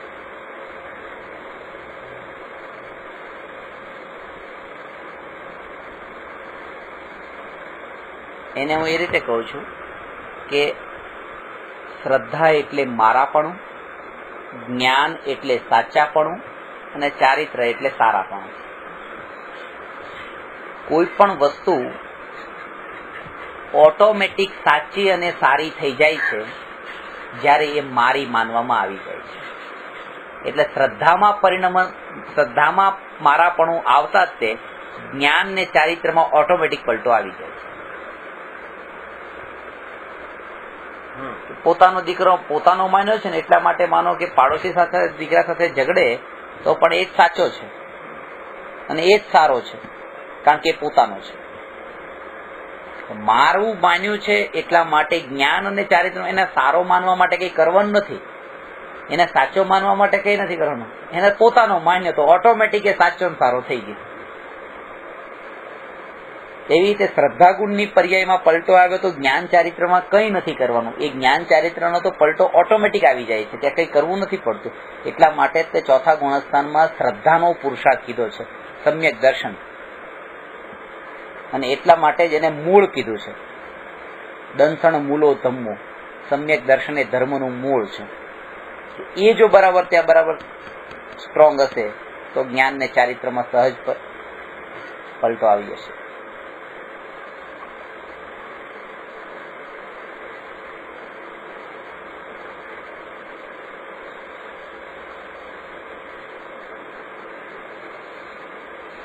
જે સહજ પ્રક્રિયા થાય છે જ્ઞાન દર્શન ને ચારિત્ર, જ્ઞાન દર્શન ને ચારિત્ર એ પ્રતીતિમાં જ છે. એટલે આ રેગ્યુલર આપણે પ્રોસેસ જે કરતા હોય એ અંદર પડેલી અંદર છે, પડેલી છે નિરંતર આ રીતે જ પ્રોસેસ ચાલતી હોય જ્ઞાન દર્શન ને ચારિત્રની.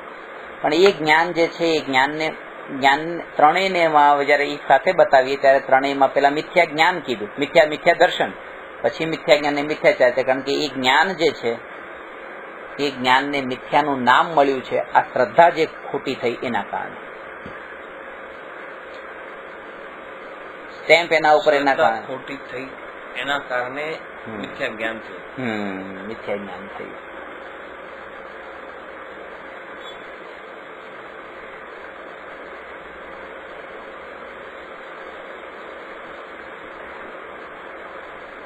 જ્ઞાન દર્શન ને ચારિત્ર, ચારિત્રમાં દર્શન, જ્ઞાન દર્શન ને ચારિત્ર.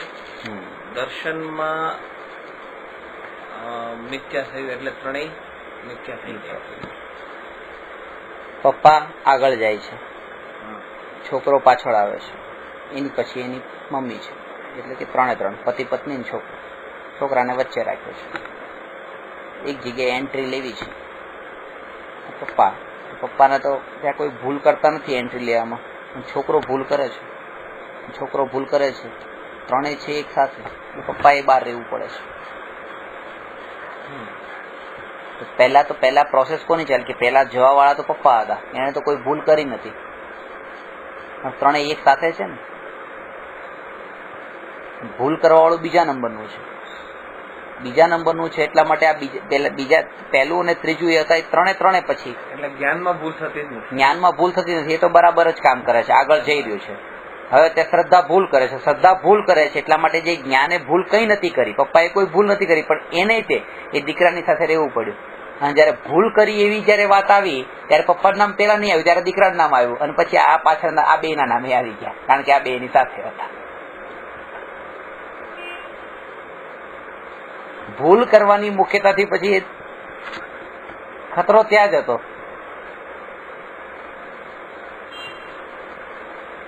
અને આપણે મોટા અને માનો કે નીકળી પણ જાય તો પણ એમ જ કહેવાય કે ચલો દીકરાએ કાઢી આપણને કઢાઈ નહીં, કે બાર પાસ થઈ ગયા.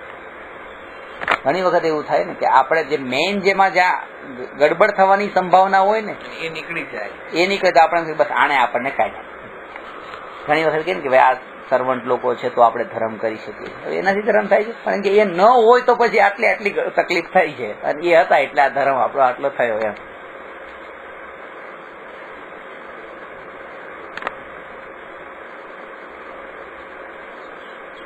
એટલે આખું મેઇન જોર છે પ્રતીતિનું છે, પણ પ્રતીતિનું જોર લાવવા માટે જ્ઞાન ઉપર જોર આપો, એટલે કે પ્રતીતિ સાચી સમ્યક કરવા માટે જ્ઞાન જે નિર્મળ જ છે એવું વારંવાર ચિંતન કરો કે જેના બળ ઉપર સમ્યક શ્રદ્ધા એટલે સમ્યક દર્શન માટે પ્રતીતિ યોગ્ય થશે.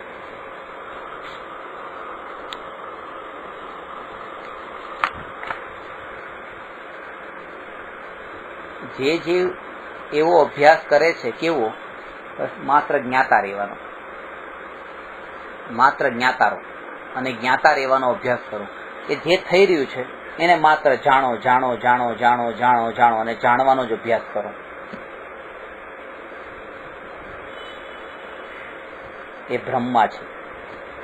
માત્ર જ્ઞાતારો, માત્ર જ્ઞાતારો એ બ્રહ્મા છે. માત્ર જ્ઞાતા રહેવાનું તો એને કહેવામાં આવે કે જે કરતા હોય, જે કંઈક કરતો હોય. તમે ઘણું બધું આમાં અહીંથી આમ કરતા હો તો હું તમને કહું કે માત્ર જ્ઞાતારો. કોઈ પણ જીવને એવો ઉપદેશ આપવામાં નથી આવ્યો કે તમે જ્ઞાતા રહો. અરે જ્ઞાતા તો અનાદિકાળથી છે, જ્ઞાતા જ છે, જ્ઞાતા જ છે, જ્ઞાતા રહેવાનું નથી. ખાલી એ પુરુષાર્થ એને એ કીધો કે તમે જ્ઞાતા જ છો એ માનો, જ્ઞાતા રહેવાનું નથી. નિગોદનો જીવ પણ માત્ર જ્ઞાતા છે, પણ એ માનતો નથી કે હું જ્ઞાતા છું, અને હું પણ માત્ર જ્ઞાતા છું પણ માનતો નથી હું જ્ઞાતા છું. એટલે જ્ઞાતાપણું જે છે એ જ્ઞાન ગુણની પર્યાયમાં ફેરફાર કંઈ નથી કરવાનો, ત્યાં તો માત્ર જાણવાનું કામ થઈ જ રહ્યું છે. શ્રદ્ધા એ વાતને માને કે હું જાણનાર જ છું, બીજું કંઈ નહીં.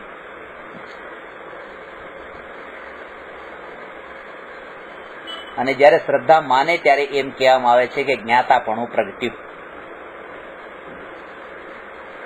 હતું તો પહેલેથી, પણ પ્રતીતિમાં જે આવ્યું ને, એટલે આનો મતલબ એ છે કે વસ્તુ સ્વરૂપને જાણો. વસ્તુ સ્વરૂપને જે એનું સ્વરૂપ છે એને જાણો નહીં, જે જાણી જ રહ્યા છો તમે, પણ એને એ રૂપે ખાલી જે જાણવા વાળું જે કાર્ય ચાલી રહ્યું છે ને એના ઉપર જોર આપીને એના ઉપર જ દ્રષ્ટિ તમારી રાખો કે આ જાણવાનું કામ ચાલુ છે. અને એના ઉપર દ્રષ્ટિ આપતા પેલું સામે વાળું જે જ્ઞેય વાળું કાર્ય છે એના લક્ષ્ય જે કષાયો થતા હતા એ પણ પાતળા પડશે. કારણ કે કષાય તો આ જ્ઞાન સ્વભાવ ઉપર દ્રષ્ટિ ન કરવાના કારણે કષાયો થતા હતા, અને જયારે એ જ્ઞાન સ્વભાવ પર દ્રષ્ટિ કરે છે ત્યારે કષાયો થતા નથી. ત્યારે ત્રણેય અભેદ થાય છે. જ્ઞાન સ્વભાવ, એના ઉપર દ્રષ્ટિ એટલે દર્શન, અને કષાયનો અભાવ થવો એટલે ચારીચરણ. આ ત્રણ અભેદ થઈ જાય છે.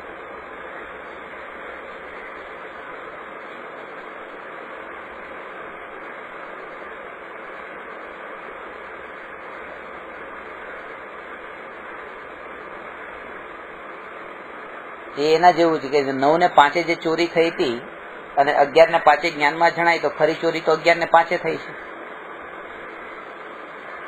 કારણ કે 9 ને 5 એને અસર નથી થઈ ને, એને જે એના ભાવને જે અસર કરનારી ઘટના જે છે તો 11 ને 5 વાળી છે. ત્યારે એમ કહેવાય કે 11 ને 5 ચોરી થઈ.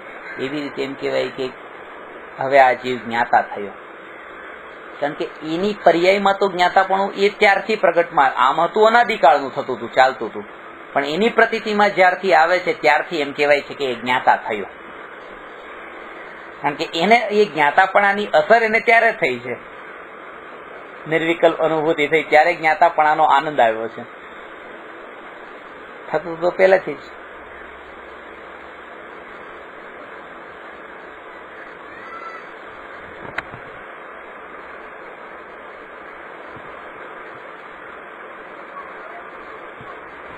શ્રદ્ધા ઉપર વધારે જોવું. અને એટલા માટે જ મોક્ષમાર્ગ પ્રકાશકમાં કીધું છે કે મિથ્યાત્વનો અંશ પણ આત્માનો શત્રુ છે.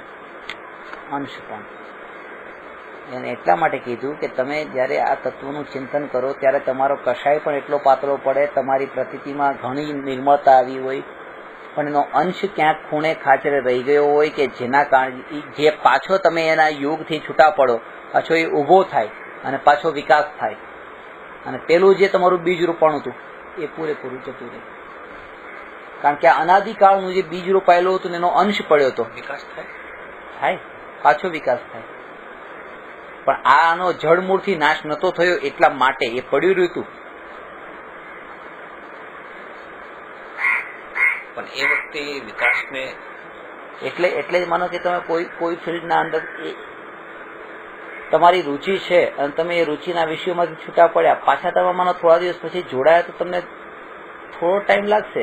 જેવી તમારી ત્યાંની પ્રતીતિ જેટલી સ્ટ્રોંગ હશે એટલી ત્યાં વધારે વાર લાગશે, જેટલી નબળી હશે એટલા ત્યાં તમે જલ્દી જોડાઈ જશો અને પાછા એના અંદર પહેલાની જેમ જ ચાલશે. કારણ કે જે અંશ હતો ને એ ત્યાં એનો અંશ રહી ગયો હતો અને એ રહી ગયો તો એ જ પાછો ત્યાં ઉગ્યો છે, જડ મૂળથી નતું ગયું. સંજોગ મળતા વિકાસ થઈ ગયો. વિકાસ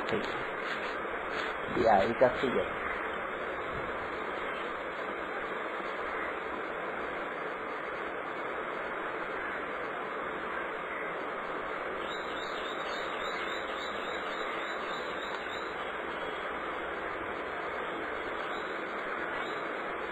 અત્યારે ખાલી વિશ્વાસ છે, શ્રદ્ધા નથી. હું આત્મા છું. તમને વિશ્વાસ છે કે આ વિશ્વાસ છે, એ વિશ્વાસ અને શ્રદ્ધા બે માં અંતર છે. વિશ્વાસ એ કાગળના ફૂલ જેવો છે જે ક્યારે પણ છૂટી શકે છે. વિશ્વાસ જે થાય એ તર્ક ને બુદ્ધિના લેવલ ઉપર હોય, બુદ્ધિના સ્તરે વિશ્વાસ. દુકાનદાર ગ્રાહકને એમ કે આ લ્યો આ વસ્તુ આવી છે, આમ છે, હું આટલા વખતથી વાપરું છું, તમારે પણ સારી નીકળશે. વિશ્વાસ તમને અપાઈ દીધો. અહીંયા આત્માનો વિશ્વાસ એવો થઈ શકે પણ એની પ્રતીતિ થવી એ અલગ વસ્તુ છે. એમાં તર્ક કામમાં નથી આવતો, એમાં યુક્તિઓ કામમાં નથી આવતી, એમાં દ્રષ્ટાંતો કામમાં નથી આવતા. એમાં માત્ર અનુભૂતિ જ અને અંદરની નિર્મળતા જ કામમાં આવે છે. એ પ્રતીતિ માટે, શ્રદ્ધા માટે.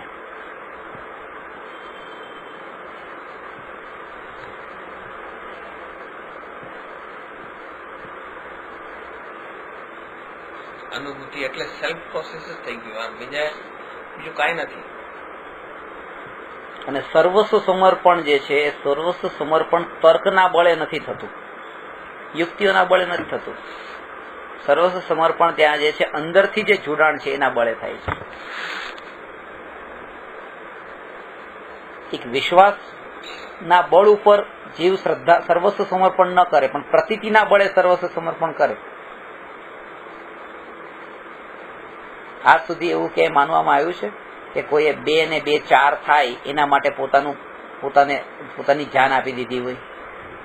2 ને 2 4 સત્ય છે ને, સત્ય માટે વિશ્વાસ છે, આનો વિશ્વાસ છે. પણ આ છોકરા માટે, પત્ની માટે જાન આપી દે કારણ કે ત્યાં પ્રતીતિ છે મારાપણાની. અહીંયા તર્ક છે, અહીંયા યુક્તિઓ છે, 2 ને 2 4 એવી.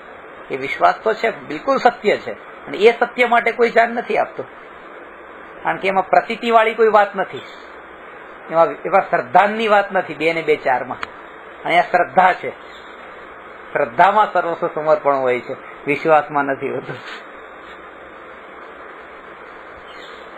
એટલે આત્માનો બુદ્ધિપૂર્વક નો હોય, એમાં તર્ક મળેલા હોય, ભળેલા હોય, યુક્તિઓ હોય, એમાં તમે દાખલા દલીલ આપીને તમને એવી રીતે તૈયાર કરવામાં આવ્યા હોય. પણ એ બધું દરિયા કિનારે જેમ માટીના મહેલ બન્યા હોય એના જેવું એક પળના અંદર બધું જતું રહે. પ્રતીતિ જો હોય તો એ પ્રતીતિ આવતા ભાવમાં કેમ નથી જતી? કારણ કે પ્રતીતિ છે, વિશ્વાસ જતો રહે.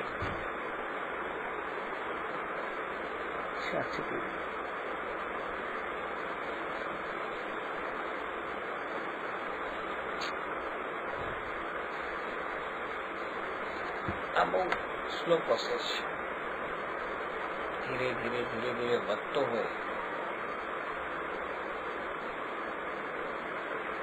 માણસને જેટલો જલ્દી વિશ્વાસમાં લાવી શકાય છે એટલો જલ્દી પ્રતીતિ નથી કરાવી શકાય. અંદરથી પ્રોસેસ છે, આમાં કોઈનો ઇન્ટરફરન્સ નથી. કોઈ વધારે નથી શકતા, કોઈ ઘટાડી નથી શકતા. આનું સેલ્ફ પ્રોસેસ અને જેટલું ચિંતન હશે એનું જ બળ છે. સત્ય અસત્યનો જીવ વિચાર નથી કરતો. સત્યમાં તો એ જ છે કે 2 ને 2 4 છે, સત્ય છે. અને સત્ય એ છે કે આ પત્ની મારી નથી, એ પણ સત્ય છે. પણ જે અસત્ય છે એના માટે સર્વસ્વ સમર્પણ છે અને સત્ય માટે કશું જ નથી. કારણ કે ત્યાં પ્રતીતિ નથી અને અહીંયા પ્રતીતિ છે.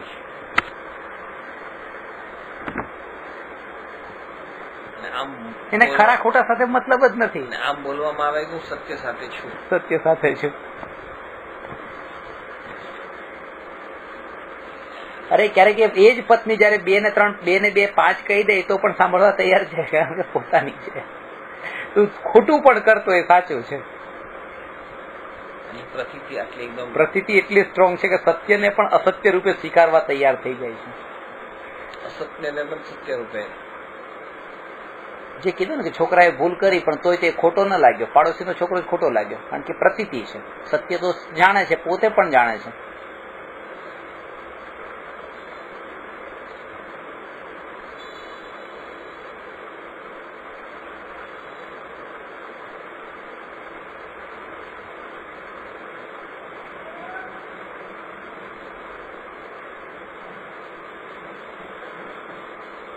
ભેદ જ્ઞાનનો અભ્યાસ કરતા કરતા આ પ્રતીતિ દ્રઢ થાય છે. અભ્યાસ ભેદ જ્ઞાનનો અભ્યાસ એટલે પ્રતીતિને દ્રઢ કરવાનો અભ્યાસ, કારણ કે જ્ઞાન તો જ્ઞાનનું જ કામ કરે છે.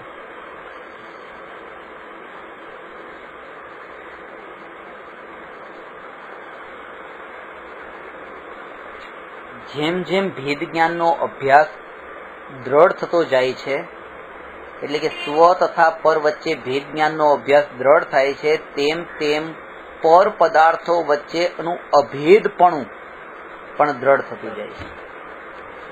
અભેદતા એટલે આ સ્વભાવની અભેદતા. કે જેમ કે આ હાથ ઉપર આ રચકણો છે, તો આત્મા અને શરીર વચ્ચેનું ભેદ જ્ઞાન જેટલું દ્રઢ થાય છે, એમ એમ આ શરીર અને આ રચકણ વચ્ચેનો ભેદ ટળતો જાય છે. પછી એ બે એક થતા, એમાં હવે ભેદ નથી. કારણ કે પહેલાની કેટેગરીમાં આપણે એ પૂતગલ છે. આત્મા અને શરીર વચ્ચેનો ભેદ જ્ઞાનનો અભ્યાસ જ એનું નામ છે. આત્મા અને પૂતગલ વચ્ચેનો ભેદ જ્ઞાનનો અભ્યાસ એટલે પૂતગલનો હવે ભેદ ન લાગે. એટલે પોતાને અને પરને તો ભેદ રૂપે જાણો અને પરને તો અભેદ રૂપે જાણો, એનું નામ ભેદ જ્ઞાન છે. જેમાં અત્યારે ભૂલે થાય છે કે પરમાં જ બે ભેદ જાણ્યા છે, એક ગાડી પોતાની એક પારકી, એવો પેલા ભેદ જાણ્યો છે બે ગાડી વચ્ચે, અને એ ભેદમાં પણ પાછો જે એક ભાગને તો પોતાનો માન્યો. ખાલી ભેદ માન્યો એમ નથી કે આ અલગ ને આ અલગ, પણ એક આ પોતાની ને આ પારકી.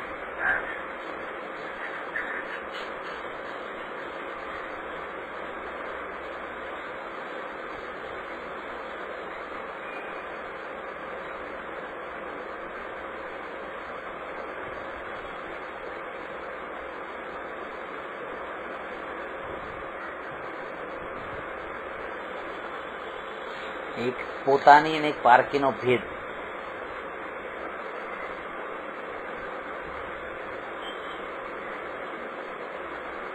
પર્યાય ભેદ જ્ઞાન થતા પર્યાયની મહિમા ટળતી જાય છે. પર્યાયની મહિમા ટળવાનો મતલબ એ કે હવે એક લાલ રંગ છે ને એક લીલો રંગ છે ને એક વાદળી રંગ છે, એવા ભેદ તો એને જણાય છે, પણ એ ભેદના કારણે એને અસર નથી થતી, કારણ કે એને પર્યાય તરીકે જાણી લે છે.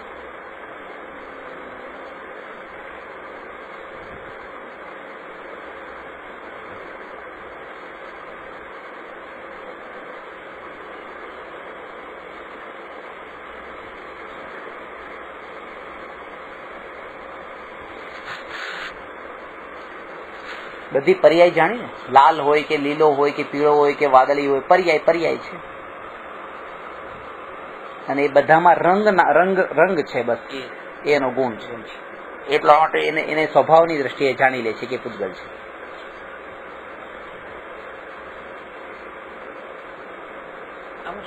આનું ચિંતન કરતા હોય દરેક ભેદ જ્ઞાન કરતા હોય તો આમ દ્રઢતા આવે. પણ આમાં પછી પણ પેલાનો જે જગ્યાએ પણ એ હોય ને ત્યાંનો એને રસ ટળેલો હોવો જોઈએ.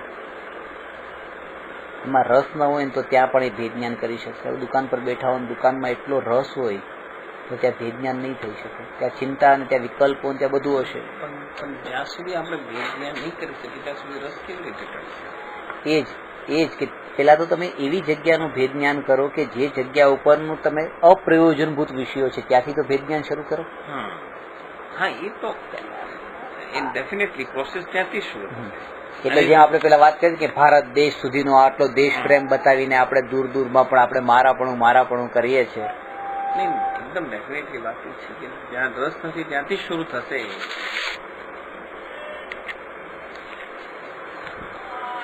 અને એ અંતરની પ્રતીતિ અને શ્રદ્ધાની નબળાઈના બળ ઉપર જ તે ફિલ્મના પણ તમે જોતા હો કે કાશ્મીરની સરહદ ઉપર બે રીતે સૈનિકો લડતા હોય ત્યારે એ પણ એમ લાગે કે અરે આ દેશ માટે કેટલું કરી રહ્યા છે, કંઈ નથી તો પણ દેશ માટે પોતાનું જાન આપવા માટે તૈયાર થઈ ગયા, એવું થઈ જાય.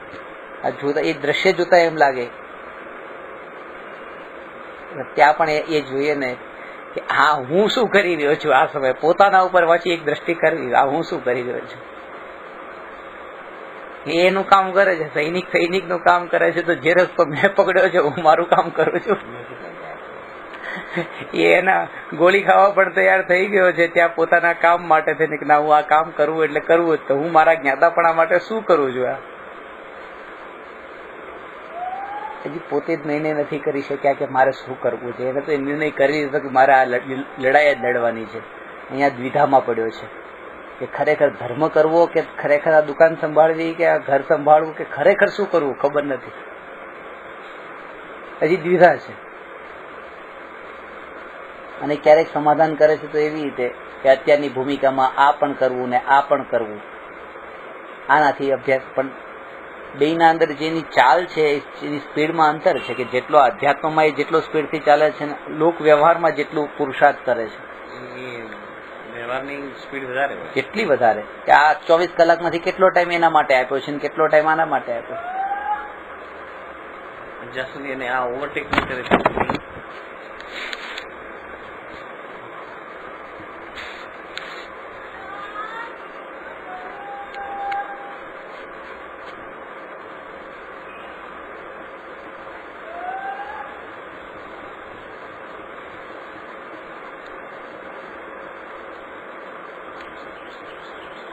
જે જ્ઞાની માત્ર જ્ઞાતા રહી જાય ને એ પછી એ તત્વના ચિંતનના બળે તે જ્ઞાતા રહી જાય. જ્ઞાતા પ્રવચન શરૂ થવાની તૈયારીમાં હોય, ભાવલિંગી સાધુ પ્રવચન આપતા હતા, લોકોનું ટોળું બેઠું હતું, સાધુનું પ્રવચન ચાલે છે. પ્રવચન આપતા જ તે ઉપયોગ સ્વભાવમાં ગયો ત્યારે એ વિકલ્પ ન આવ્યો. દૂરથી આવ્યા છે આ બધા લોકો અને ખાલી 5 મિનિટ એક વાત બતાવી નહીં અને બસ સ્વભાવમાં લીન થઈ ગયા. એ વિકલ્પ નથી આવતો કે લાવ હવે ઉપદેશ આપું. એમને આટલા દૂરથી આવ્યા છે.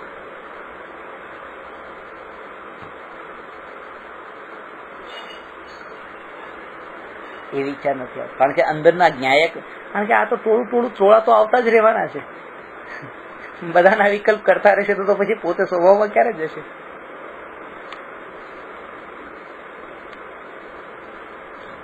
અને એવા ગુરુને લોકો ગુરુ તરીકે સ્વીકારવા તૈયાર નથી.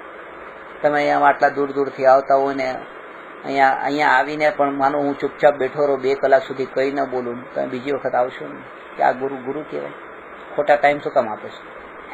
એટલે એક પ્રકારે એવું લાગે કે ભલે પણ એ ટાઈમ આપ્યો તો બરાબર, પણ તેમ છતાં અત્યારે એ બધું ભૂલીને પોતે સ્વભાવમાં સ્થિર થયા. તો આવા ગુરુ જો મળતા હોય તો ખરેખર એમના તો ચરણ સ્પર્શ કરે, એમના તો ત્યાં પોતાનું સર્વસ્વ સમર્પણ કરવું જોઈએ કે આ સાચા ગુરુનો મને યોગ થયો.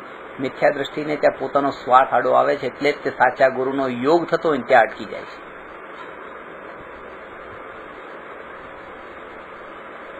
આવો સ્વાર્થ, આટલે હદ સુધીનો સ્વાર્થ પણ છોડી દેવો જોઈએ કે મને જ્ઞાન કેમ નહીં મળ્યું. મટીરિયલ ફેક્ટ આપણે દરેક વસ્તુમાં આપણે ત્યાં એ જ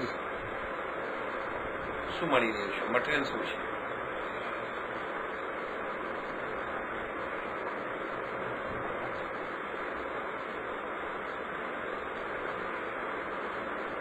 ધર્મને સાધન નથી બનાવવાનું, ધર્મને સાધ્ય બનાવવાનું.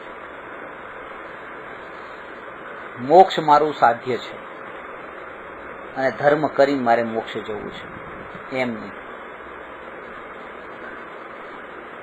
કારણ કે જે વ્યક્તિ ધર્મને મોક્ષની પ્રાપ્તિ કરવા માટે જ કરતો હોય એ પછી ક્યારેય પણ ધર્મ છોડી શકે છે. કારણ કે કોઈ એને જો મોક્ષ આપવા માટે તૈયાર થઈ જાય તો કે ધર્મ નથી કરવું, કારણ કે એને તો મોક્ષ જોઈએ છે. તો વેપારી બુદ્ધિ થઈ એની, આ તો મોક્ષે જવા માટે આની જરૂર છે એટલે બસ ધર્મ એક મીડિયમ છે, એની જરૂર પડે છે. ધર્મ મારું સાધ્ય છે, ધર્મ સાધન નથી. ધર્મના ફળમાં મને આનંદ મળવો છે, આનંદ મળશે એમ નહીં. આ ધર્મ જ આનંદરૂપ છે, એનું ફળ આનંદરૂપ નથી, ધર્મ પોતે આનંદરૂપ છે. એકદમ નજદીક. અને જયારે ધર્મને સાધ્યના રૂપમાં જોશે ત્યારે ધર્મનો ક્યારેય એન્ડ નહીં આવે. ધર્મને સાધનના રૂપમાં જોશે તો ક્યારેક એન્ડ પણ આવશે કે બસ હવે મોક્ષ મળ્યો ધર્મ બસ.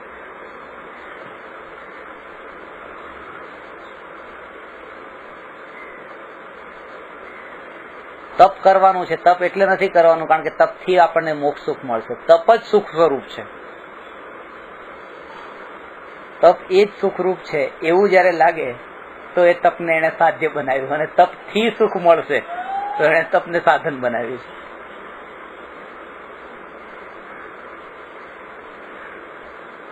ક્યાંય એ જે આનંદ લેવાવો જોઈએ કેમ નથી લેવાતો? અત્યારે આપણે જોઈએ છે આટલી દીક્ષાઓ લેવાય છે પણ આનંદરૂપ કેમ નથી હોતી? કારણ કે એનું કારણ છે કારણ કે એને સાધન માન્યું છે કે આ દીક્ષા પાળવાના બદલામાં મોક્ષ મળવાનો છે. એ ત્યાંના સુખ માટે અહીંનું આ સાધન બનાવ્યું છે, પણ આને સાધ્ય જ બનાવીને એને સાધ્ય નથી બનાવ્યું એટલા માટે પરફેક્ટ નથી પાળી શકાતું. કારણ કે ખબર પડે કે આ તો આ હંમેશા માટે આ જ કરવાનું છે તો પછી પરફેક્ટ રીતે કરી શકે. ખબર છે કે ભાઈ અહીંયા તો થોડા ટાઈમ માટે રહેવાનું છે, પછી આગળ જ જવાનું છે, તો ભાઈ સાફ હોય કે ચોખ્ખું હોય કે ગંદુ હોય શું ફરક પડે, ચલો કાઢી નાખો ટાઈમ. આ તપ તો થોડા વખત માટે મનુષ્ય ભાવ માટે કરવાનું છે, જે છે એમ નહીં. આ તો હવે અનંત કાળ સુધી આ તપ નામનો ધર્મ મારે જીવનમાં મેં અપનાવ્યો છે, એમ જો લાગે તો પછી ના હવે પરફેક્ટ હોવો જોઈએ.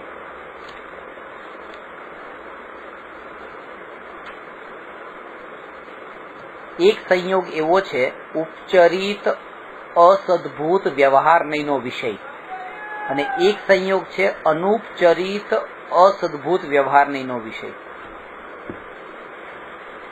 જેની સાથે આત્માનો એક ક્ષેત્રાવગા સંબંધ નથી અને આત્માને એનો યોગ મળ્યો છે એવો સંયોગ. આ ઘર, પુત્ર, પત્ની, પરિવાર વગેરે એ કહેવાય એ એક ક્ષેત્રાવગા સંબંધ નથી. અને એક ક્ષેત્રાવગા સંબંધ જેની સાથે છે આત્માનો, કેવું આ શરીર. એક ક્ષેત્રાવગા સંબંધ જેની સાથે છે એનાથી ભેદ જ્ઞાનનો અભ્યાસ વધારે સ્ટ્રોંગલી કરવો. કેમ? તો એનું કારણ છે અહીંથી મરણ થયા પછી આવતા ભવમાં તમે ગાડીથી ભેદ જ્ઞાન ઘણું કર્યું કે ગાડી મારી નથી, ગાડી મારી નથી. આવતા ભવમાં ગાડી જ નથી. ભેદ જ્ઞાન એનાથી કરો કે જે તમને નિયમથી આવતા ભવમાં મળવાનું છે, એ આ શરીર છે. અને એનાથી ભેદ જ્ઞાન કરો કે ગાડી સુધી જે પહોંચ્યા છો એ પણ કોના સાથે અભેદ માન્યો એટલે ત્યાં ગાડી સુધી પહોંચ્યા. આ શરીર સાથે પોતાને અભેદ માન્યો. આ શરીર સાથે ભેદ જ્ઞાન ન કર્યું એટલા માટે જ તે એ ત્યાં સુધીના દૂર દૂર સુધીના કશાય થયા છે. એટલે ઇન શોર્ટ ભેદ એક જ હોય, લાઈન એક જ હોય, બે લાઈન નહીં હોય. ભેદ જ્ઞાનની લાઈન એક જ હોય. ગાડીને જુદી માનો તો તમે આત્માનું શરીર એક જ માનશો. ત્યાં શરીરનું નામ સાથે આવે છે ને એટલા માટે શરીરનું નામ. ભેદ જ્ઞાનની દિવાળ એક જ હોય. રવિભાઈ ને દુકાને જવું છે તો રવિભાઈ ને જવું છે તો રવિભાઈ સાયકલ પર કેવી રીતે જાય? તો ગાડીમાં જ છે. એટલે ત્યાં શરીર આવ્યું છે વચ્ચે એટલા માટે ત્યાં ગાડી આવી છે, નહીં તો ગાડી સાયકલમાં વાંધો નતો.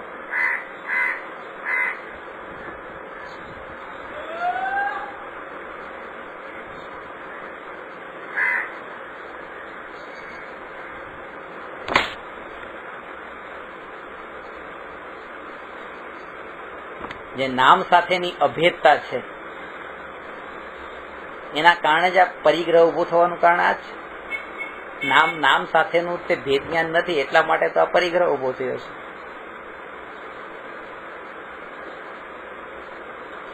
કે હું આ શરીર આ છું તો હું આવા કપડા કેમ પહેરું, હું આવી ગાડી કેમ વાપરું, હું તો મોટી ગાડી જ વાપરું, સારા ઘર આ મોટા ઘરમાં જ રહું, અનુકૂળતામાં જ રહું, એ રીતે. તો એ જે છે ને જરૂરિયાત કરતા એના અંદરનો એ જે ભાવ જે છે ને શરીર સાથેનો એકત્વનો એ એને કરવા માટે થઈને પ્રેરે છે કે આ કર.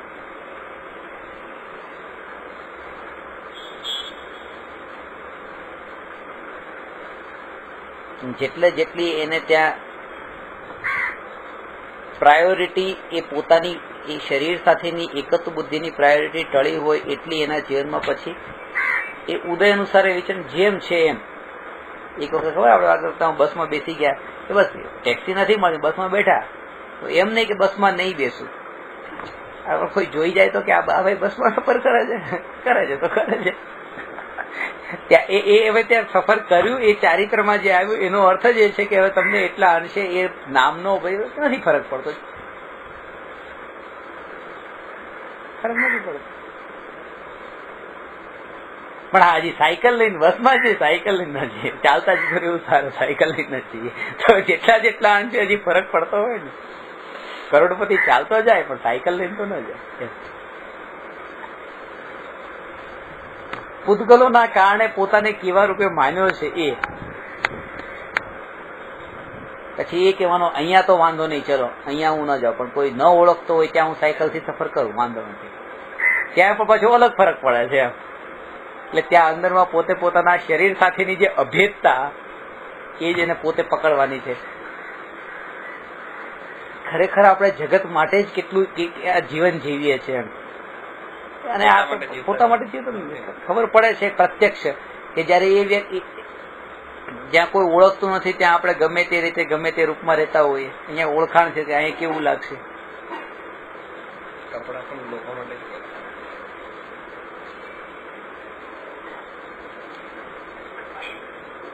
ઊંડે જયારે તમે જશો ને ત્યારે પોતાના ભાવને પોષવા માટે જ પહેરે છે.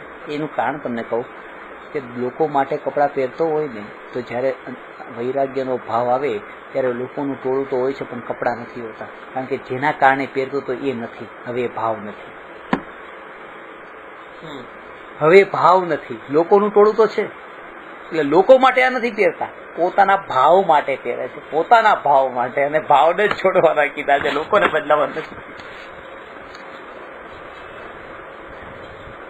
એ વસ્તુ એના ભાવોમાં એ વાત પડેલી છે, કે લોકોને આની મહિમા છે. એ ભાવના બળ ઉપર એ પહેરે છે. એટલે એ પ્રતીતિના માટે આ સમર્પણ કરે છે.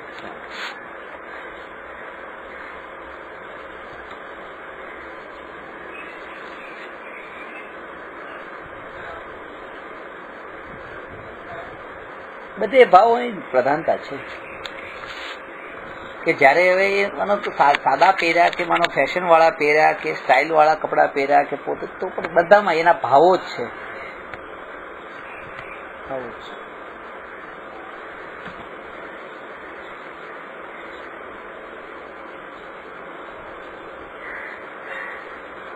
કીધું છે કે સેટિસ્ફેક્શન જ વેચાય છે. દિલ જે જાય થાય છે વસ્તુની નથી,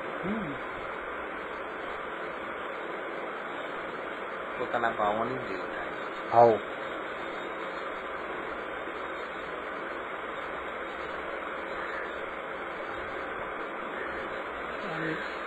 બસ બેયમાં ભાવો જ છે, થવામાં પણ ને ન થવામાં પણ. ક્રિયા કે પર વસ્તુ કે કોઈ પર એના માટે જવાબદાર નથી.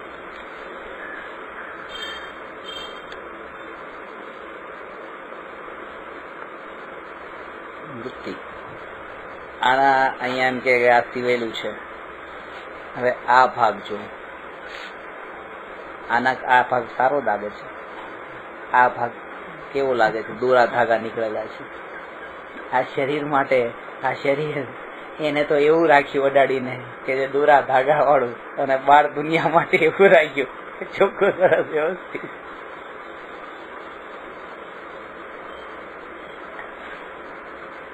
શરીર માટે નથી કરતો, શરીરના માટે તો વધારે તો વધારે સારું હતું, જેને ટચ થવાનું હતું.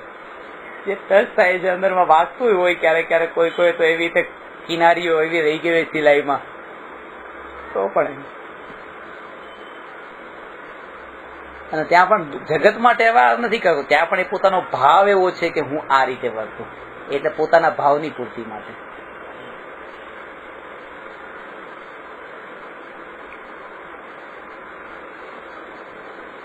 અને એક વખત ભાવોતમાંથી આ સુખ બુદ્ધિ ટળી ગયા પછી એ પાછી લાવવી એટલી જ મુશ્કેલ છે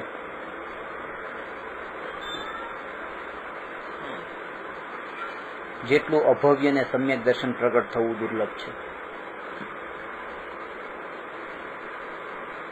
એટલું જ દુર્લભ છે. એક વખત પ્રતીતિ દ્રઢ થઈ ગઈ કે આમાં સુખ નથી, અને પછી તમે એનો ત્યાગ કર્યો, અને પછી તમે કોશિશ પણ કરો, સંભવ નથી એ ફિલ્ડમાં પાછું આવવું, એ અસંભવ છે. એટલા માટે કહું છું, કારણ કે એક વખત વિતરાગતા પ્રગટ થયા પછી સંસારમાં કોઈ આવ્યા નથી, પૂર્ણ વિતરાગતા પ્રગટ થયા પછી સંસારમાં કોઈ આવ્યા નથી.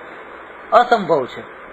જેમ અભવ્યને સમ્યક દર્શન થવું અસંભવ છે, જેમ નીચેથી ઉપર જવું એટલું અસંભવ છે, ઉપરથી નીચે આવવું પણ એટલું જ અસંભવ છે.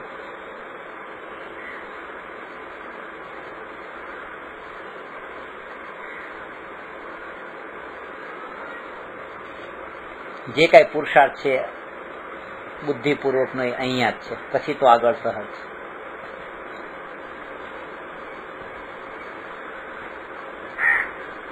વૈરાગી ખરેખર વૈરાગી હોય તો એને પાછો વાળવો બહુ મુશ્કેલ છે. વૈરાગ્ય ન હોય ને કોઈ રોકે ને રોકાઈ જાય તો વસ્તુ અલગ છે.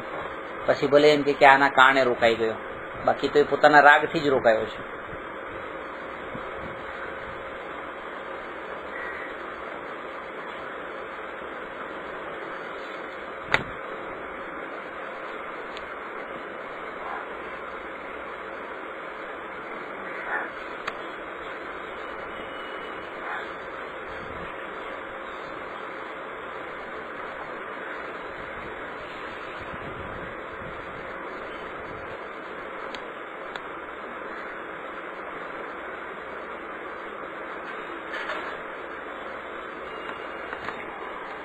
મંદ કશાય વગર ટોળામાં એકલાપણાનો અનુભવ નહીં થાય. ભેદ જ્ઞાન માટે આનાથી જુદો, આનાથી જુદો, આનાથી જુદો, ટોળાની વચ્ચે ઉભા હો ત્યાં પણ હું એકલો જ છું.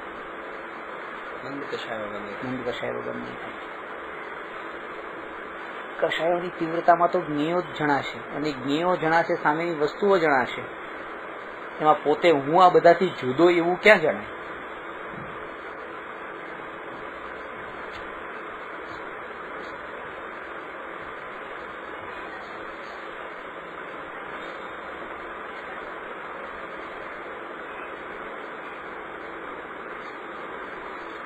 સૌથી પહેલું ભેદ જ્ઞાન એ બતાવ્યું કે શરીરથી ભેદ જ્ઞાન કરે. શરીર અનંત પૂદગલ પરમાણુઓ નો એક પિંડ જથ્થો બંધાન છે, એક કલેક્શન છે અનંત પરમાણુઓનું.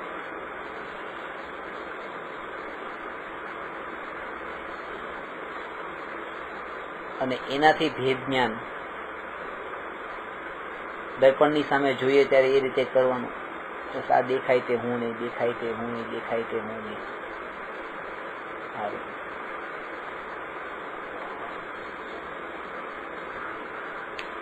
વિચાર આવ્યો ને, આ દર્પણમાં જે દેખાય છે તે હું નહીં, આ દેખાય છે તે હું નહીં.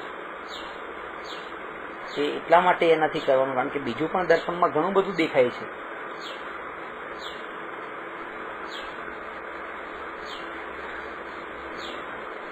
દર્પણમાં બીજું પણ ઘણું બધું દેખાય છે, પણ આજ કેમ દેખાણું મને? એ અંદરનો ભાવ એમ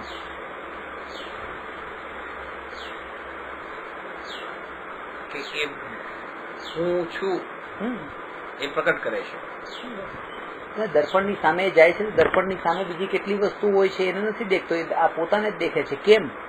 કારણ કે બીજી બધી વસ્તુઓ છે એ તો એને આમ પણ દેખાઈ રહી છે, ખાલી એ પોતાનો ચહેરો જ છે જે આમ નથી દેખાતો, જે દર્પણમાં જ દેખાઈ શકે છે. એ કોમ્પ્યુટર છે તો કોમ્પ્યુટર તો સામે જોવાની જરૂર શું છે, તો આમ દેખાઈ રહ્યું છે. એક આ રૂપ એવું છે કે જે આમ નથી દેખાતું એટલે ત્યાં જવું પડે છે. એટલે દર્પણની અંદર બીજી ઘણી વસ્તુઓ પ્રતિબિંબિત થતી હોય છે, પણ એને પોતાનું રૂપ જ જણાય છે, કારણ કે એ જોવા માટે એ જ લક્ષ્ય ત્યાં ગયો છે. લક્ષ્ય પણ એ જ બાંધીને ગયો છે, રુચિ પણ એની રાખીને ગયો છે, અને જેની રુચિ રાખીને ગયો છે એ એના તરફ દ્રષ્ટિ જાય છે. અને ત્યાં હવે વિચારવાનું કે આ જે મને જણાયું છે એની સાથે આ બીજું બધું પણ જણાય છે. હવે એને પણ સાથે જોઈ લો.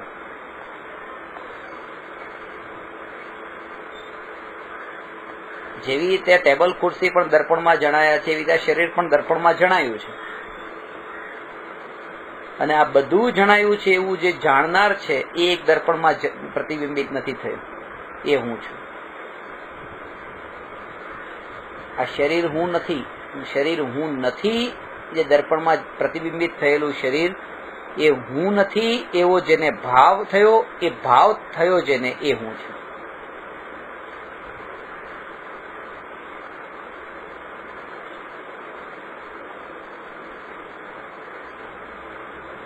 એનું અનુમાન કરી શકાય છે કે સમતા ભાવ રહેતા જ્ઞાનીઓને શરીરની સ્થિતિમાં પરિવર્તન આવતા, સંયોગોમાં ફેરફાર થતા પણ દુઃખ ને સુખના ભાવમાં કોઈ ફરક નથી પડતો.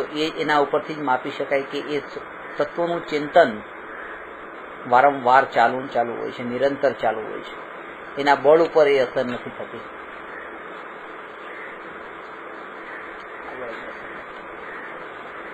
અને એના બળ પર અસર નથી થતી એટલા માટે તે ભેદ જ્ઞાનના કાળે એ સંયોગો જે આવનારા સંયોગો છે અને જનારા સંયોગો છે એને રોકવા માટે કે એને ફેરફાર કરવા માટે કોશિશ નહીં કરે.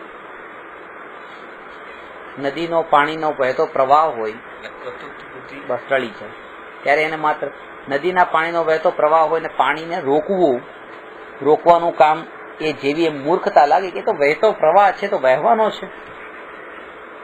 હવે અજ્ઞાની એ કોશિશ કરે કે જે પૈસા કોઈની પાસેથી તમારી પાસે આવ્યા છે અને તમે તમારા પાસે તિજોરીમાં એને બંધ કરીને રાખ્યા, એનો મતલબ એ કે વહેતા પ્રવાહને રોકવાની કોશિશ કરી છે. આ એટલી મોટી મૂર્ખતા છે, કારણ કે તો વહીને જેમ આવ્યો છે અહીંથી વહીને આગળ જવાનો જ છે, પણ વહીને જવાનો છે એને રોકવાનો પ્રયત્ન કરવો એ મૂર્ખતા છે.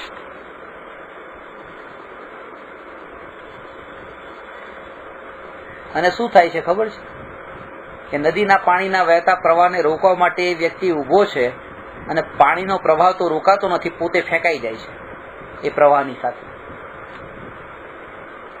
આ સંયોગો જે વહેતા છે, વહેતા સંયોગોને રોકવા માટે આ અજ્ઞાની કોશિશ કરે છે. સંયોગો તો રોકાતા નથી પણ પોતે મનુષ્ય ભવ એનો વેડફાઈ જાય છે, વહી જાય છે. એક ઉપાય છે એ રોકવાની વૃત્તિને ટાળી દે.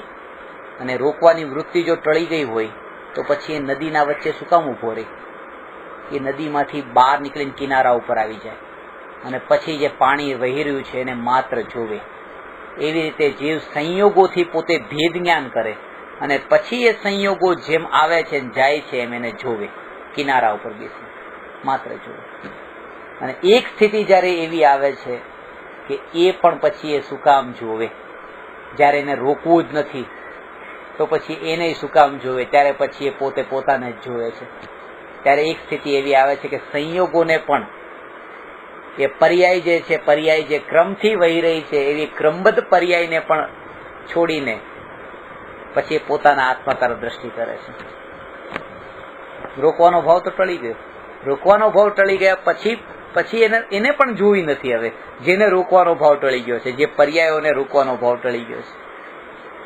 પણ એ સ્થિતિ એ ક્રમ છે. પહેલા તો અહીંથી શરૂઆત કરે કે એનો સ્વીકાર કરે. પેલા સ્વીકાર, અહીંયા તો એ સ્વીકાર નથી થતો. બસ બધું પાણી આવે છે, રોકવું છે. અને એમાં પછી ફિલ્ડ કરીને રોકવું છે. અનુકૂળતા તો રોકવી છે, પ્રતિકૂળતા તો કાઢવી છે. ફિલ્ટિંગ કે આવ્યું છે કે આ ઘરમાં માનો કે ટેબલ પણ આવ્યું છે ને ખુરશી પણ આવી છે ને એ ઘરમાં બારી ખુલી હતી એટલે ધૂળ પણ રજકણ પણ આવે છે. ના, રજકણ તો પાછા બહાર કાઢે છે. અને આને કે આવા એકને તો કે બસ આવ્યા છે તો હજી જેમાં બહારથી આવ્યા એમ બહાર અંદરથી પાછા બહાર જશે એમ. એને તો વહેતા પ્રવાહની જેમ વહેવડાવી દે છે કે બહારથી રજકણો આવ્યા ને અંદરથી પાછા બહાર ગયા. પણ જે આ આવ્યું એને રોકવાની કોશિશ કરે છે. એમાં પણ બે ભેદ પડેલો છે. રોકવામાં ખાલી એને રોકવું નથી. જેમાં ઉપાદેય બુદ્ધિ છે, જેમાં સુખ બુદ્ધિ છે, એને તો રોકવું છે.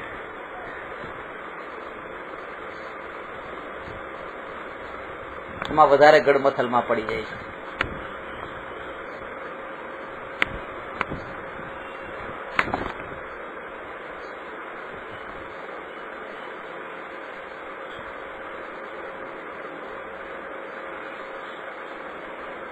ક્યારેક પુણ્યના ઉદય અનુસાર અને એ સમયે પણ વિકલ્પ એવો જ હોય ત્યારે તો એમ લાગી જાય છે કે બસ આ પ્રવાહને મેં રોક્યો. એનાથી વધારે પુષ્ટ થાય છે એનું મિથ્યાત્વ. બે વસ્તુ એક સાથે ચાલતી હોય. એક તો એ સમયે એ પુણ્યનો ઉદય અને એ જ સમયે આત્મામાં વિકલ્પ ઉત્પન્ન થવો, અને આ બંનેનું એક સમયમાં પેરેલલ સાથે ચાલવાથી મિથ્યાત્વ એનું પુષ્ટ થઈ જાય છે. આના જવાબદાર નથી, પણ એની નબળાઈથી પાછું ભેદ જ્ઞાનના અભાવે. જ્ઞાનીને પણ એવું હોય, પુણ્યનો ઉદય હોય અને 6 ખંડનું સામ્રાજ્ય મળતું હોય પણ એ ભેદ જ્ઞાન હોય કે આ વિકલ્પ જે છે ભેગું કરવાના અને આ ઉદયથી મળ્યું છે, આ વિકલ્પથી નથી મળ્યું. અને અજ્ઞાનીને એમ છે કે આ વિકલ્પો કર્યા એટલે જ આ મળ્યું છે, નહીં તો મળે કેવી રીતે?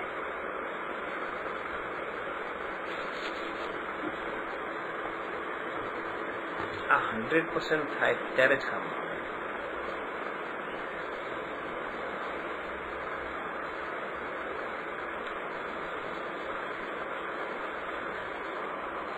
એટલે એ વાક્ય કીધું કે પાપના ઉદય વાળાને ભેદ જ્ઞાન થવું વધારે સરળ છે પુણ્યના ઉદય વાળા કરતા. પુણ્યના ઉદય વાળાને તો એમ જ લાગે હું જ કરનારો, કારણ કે બધું જેમ ઈચ્છે છે એમ થઈ જાય છે. જેવો વિકલ્પ આવ્યો કે કામ થયું, વિકલ્પ આવ્યો કે કામ થયું. તો પુણ્યના ઉદય વાળાને તો કરતા બુદ્ધિ છૂટતી જ નથી, એમ જ લાગે હું જ કરું છું. પાપના ઉદય વાળાને ખબર પડે છે પ્રતિકૂળતા કરતા અનુકૂળતામાં ભેદ જ્ઞાન કરવો જરૂરી છે. કારણ કે અનુકૂળતાના અંદર શું થાય છે, અનુકૂળતામાં એનું જોડાણ હોય છે, પ્રતિકૂળતામાં જોડાણ એનાથી દૂર ભાગે છે. પ્રતિકૂળતામાં દૂર ભાગે છે. શત્રુ છે તો શત્રુથી તો દૂર ભાગે જ છે. દૂર ભાગે છે એટલા માટે ત્યાં એને ખબર જ છે કે આ હું નથી ને આ મારું નથી. કારણ કે એ વિચાર, આ હું નથી ને આ મારું નથી વિચાર કરવાનો પૂરેપૂરો ટાઈમ એને મળી ગયો છે. કારણ કે એની સાથે વાતચીત કઈ કરવાની જ નથી, કોન્ટેક્ટ જ રાખવાનો નથી, ટાઈમ જ ટાઈપ છે. અને મિત્રમાં તો એટલો તલ્લીન થઈ ગયો છે કે ટાઈમ જ નથી મળતો હવે ભેદ જ્ઞાનને વિચાર કરવાનો. વાતો કરી રહ્યો છે, ગપ્પા લગાવી રહ્યો છે, તો ટાઈમ ક્યારે મળ્યો એને ભેદ જ્ઞાનનો? અહીંયા પૂરેપૂરો ટાઈમ મળી ગયો, કારણ કે વાતચીત કઈ કરવાની નથી. એટલે પ્રતિકૂળતામાં જેટલું ભેદ જ્ઞાન ને તત્વનું ચિંતન થાય, અનુકૂળતામાં નથી થતું. અનુકૂળતામાં થાય તો એ ખરો ધર્મ કહેવાય. કારણ કે એને અનુકૂળતાને પણ અનુકૂળતા રૂપે નથી લીધી, એટલા માટે ચિંતન કરી શક્યો છે. ભોગવટાના રૂપમાં નથી લીધી અનુકૂળતાને. દુનિયા એને અનુકૂળતા તરીકે જોવે છે. ક્રમ તો આ છે ને, પેલા પ્રતિકૂળતામાં કરે પછી અનુકૂળતા. આજ સુધી જે જીવને પણ વૈરાગ્ય આવ્યો એ કોઈ આવી ઘટનાઓના કારણે જ આવ્યો છે. કોઈ ક્ષણિકનો બોધ, અનુકૂળતા પ્રતિકૂળતા, ક્ષણિકનો બોધ, એક પળમાં આનું આમ થઈ ગયું, આનું આમ થઈ ગયું. તો એટલે પેલા ક્રમ તો પ્રતિકૂળતાનો જ છે ને, એના થકી જ થશે. સંસારમાં દુઃખ છે એનો અહેસાસ તો થવો જોઈએ ને. પણ એ દુઃખ છે, પણ એ તો અનુકૂળતા પણ દુઃખરૂપ છે ને પ્રતિકૂળતા પણ દુઃખરૂપ છે. પણ પ્રતિકૂળતામાં એને દુઃખ લાગે છે ને પાછો એવું લાગવું જોઈએ કે આ પ્રતિકૂળતામાં જેમ દુઃખ છે, હવે આ પ્રતિકૂળતા પલટાઈને અનુકૂળતા રૂપે થાય તોય દુઃખ છે પાછું. એમ નહીં કે જેમ એક નીલાંજનાનું મરણ થયું ને પછી એવી રીતે ડુપ્લિકેટ નીલાંજના લાવવામાં આવી તો પણ આ સંસાર સ્વાર્થી છે. મને એક વખત એવી ખરાબ ગાળ દીધી ને તપન થયું, અરે આ ભાઈ મારી સાથે આવું કર્યું, અને તરત જ પછી એમ લાગ્યું કે ખરેખર આ સંસાર સુખરૂપ નથી, અને પછી તમે 10 વખત માફી માંગો તો પણ સંસાર દુઃખરૂપ જ લાગે પાછો, હવે સુખરૂપ ન લાગે. એમ નહીં કે પછી પાછો તમને મળીને પાછો આ સંસાર તો જો આવો જ છે, સંસારમાં તો આવું ચાલે જ રાખે, પછી લોકો એમ માની સમાધાન કરી લે સંસારમાં તો આવું, દુનિયામાં તો આવું ચાલતું જ હોય. ઝઘડો થાય ને ઝઘડો મટે, આવું તો ચાલતું હોય, પણ મટ્યો ત્યારે તેનો ક્ષણિકપણાનો બોધ નથી થતો કે આ જો એક ક્ષણમાં કેવા થઈ જાય છે, ક્યારેક વેર થઈ જાય છે, ક્યારેક મિત્રતા થઈ જાય છે, આવું આ ક્ષણિકપણું.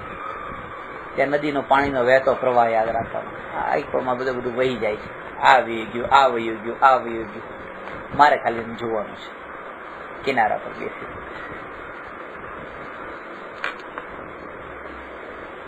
શાંતિનો અનુભવ થશે, આવો અભ્યાસ ખાલી કરશો ને તો શાંતિનો અનુભવ થશે. અને ત્યારે એના બળ ઉપર ખાલી તમારી એ પર્યાય દ્રઢ નથી થતી, એના બળ ઉપર જ તમારી બીજી ઘણી બધી પર્યાયો એટલે બધી દુકાન પર બેસવાની તમારા માટે ત્યાં જે આકુળતાઓ થતી હતી, ઘરમાં જે આકુળતા થતી બધી ટળતી જશે આના બળ ઉપર. એ અંદરમાં તમારું એક બીજ રોપાઈ ગયું આ તત્વના સંસ્કારનું.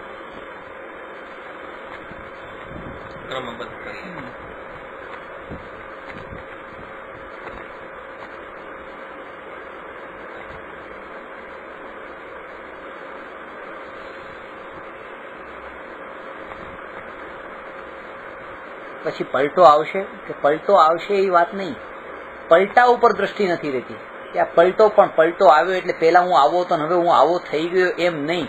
એ તો પછી પર્યાય દ્રષ્ટિ જ રહી ગઈ. અનાદિકાળથી હું જ્ઞાયક ભગવાન આત્મા હતો અને અનંતકાળ સુધી રહીશ એવી પ્રતીતિ થાય છે. પલટાઈ ગયા વાળી વાત જ ત્યાં નથી આવતી. હું કાલે કેવો હતો ને આજે કેવો થઈ ગયો એમ નહીં, હું આ છું.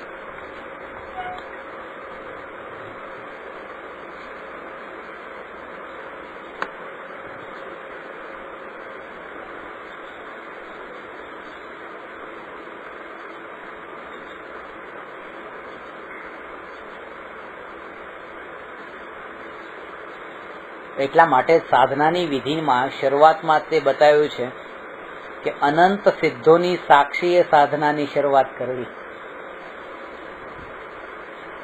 અનંત સિદ્ધોની સાક્ષી કે અહીંયા ચલો આ 2 વ્યક્તિ મને જોવે છે, મારે સાધના કરવાની છે, તો આમ કેટલી જાગૃતિ ના.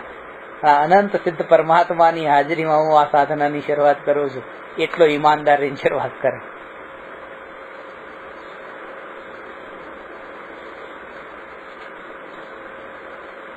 મારા સુખને કોણ જોવે છે, હું સુખી થયો એ અનંત. હું તો પેલા અનુભવું જ છું, પેલા નંબરે તો હું પોતે અનુભવું છું. આ જ સુખ છે.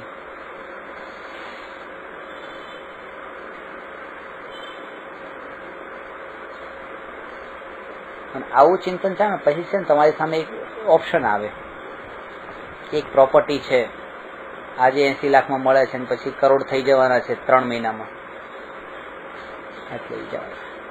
ત્યાં પછી લેવાનો વિકલ્પ ન ઉઠે, કારણ કે તમે એ વસ્તુ એક અંદરમાં તમે એ વાતને જાણી લીધી કે ખરેખર આ વિકલ્પો દુઃખરૂપ જ છે. આ નદીનો પાણીનો વહેતો પ્રવાહ જાણી લીધો, બધું જાણ્યું કે આ એ 20 લાખ જે છે એ પણ વહેતો પ્રવાહ જ છે. જાણ્યા પછી તમારી પ્રતીતિ જેમ જેમ તમારી દ્રઢ થાય છે એમ તમારું આચરણ પણ ઓટોમેટિક પલટાશે.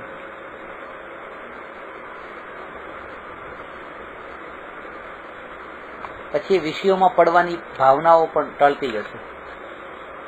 અને એ જ કારણ છે કે જ્ઞાનીઓને અનુકૂળતાઓ પછી કેમ મળતી રહી છે, જેમ ધર્મ સાધના કરવા માટે જેમ જેમ બરાબર યોગ, કારણ કે પછી આવામાંથી નિવૃત્ત થતા જતા હોય છે. એટલે તો સમ્યક દ્રષ્ટિ આગળ જઈને સાધુ કેમ થાય છે, આના કારણે. કારણ કે પ્રતીતિમાં એ આવ્યું ત્યારે પછી એ પણ જાણ્યું કે પરિગ્રહ દુઃખરૂપ છે. ત્યારે એ વિકલ્પ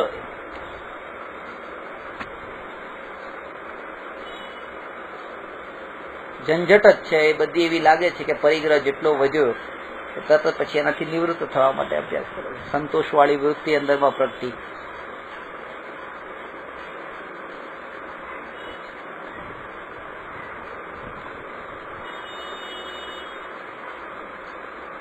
ફેરફાર કરવાનો ભાવ ન રહ્યો. આ તો અંદરની સ્પર્શના સાથે, એટલા માટે કે એ સમયે એ જ્ઞાનીને એ સમયે પણ અનુકૂળતા મળે તો એને પણ રોકવાની કોશિશ નથી કરતા. કારણ કે એ પણ જાણે છે કે એમાં એ રોકવા કોઈને રોકવું નથી, બસ જેમ છે એમ માત્ર. અજ્ઞાની આવું બોલે તો ન ચાલે, ત્યાં સ્પર્શના નથી. જ્ઞાનીને સ્પર્શે છે અને આ પ્રતીતિ પૂર્વક છે, એટલા માટે જ્ઞાની માટે સહજ હોય છે. 96,000 રાણીઓના ભોગ પણ જ્ઞાનીઓ માટે સહજ કીધા, કારણ કે ત્યાં એને ભેગા કરવાનો પણ ત્યાં નથી ને છોડવાનું પણ નથી, કરતા પણ બંનેથી પોતાને અકર્તા માન્યા છે. અને જુદા માન્યા છે એ સમયે, હોવાના કાળે ન હોવાના કાળે. સમ્યક દર્શન થયા પછી અને મુનિ થયા પછી કઈ અંતર નથી લાગતું. સમ્યક દર્શન થયા પછી પણ પોતે એકરૂપ જ અનુભવ કરતા હતા, અને મુનિમાં પણ વનમાં ગુફામાં પણ એકપણે જ અનુભવ કરે છે. એકલો થઈ ગયો એવું થોડું છે. એકલાપણાનો અનુભવ તો ત્યાં જ કર્યો હતો, અને આ ટોળામાં કર્યો તો એ જ તે જંગલમાં એકલો રહી શકે છે.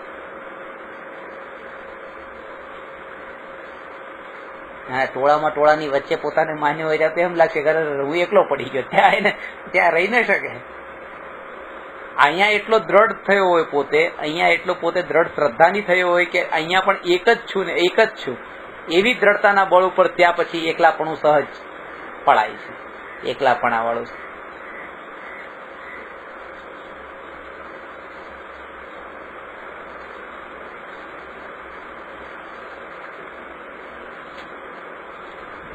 का मुसाफिर अनंत का एक प्रवासी.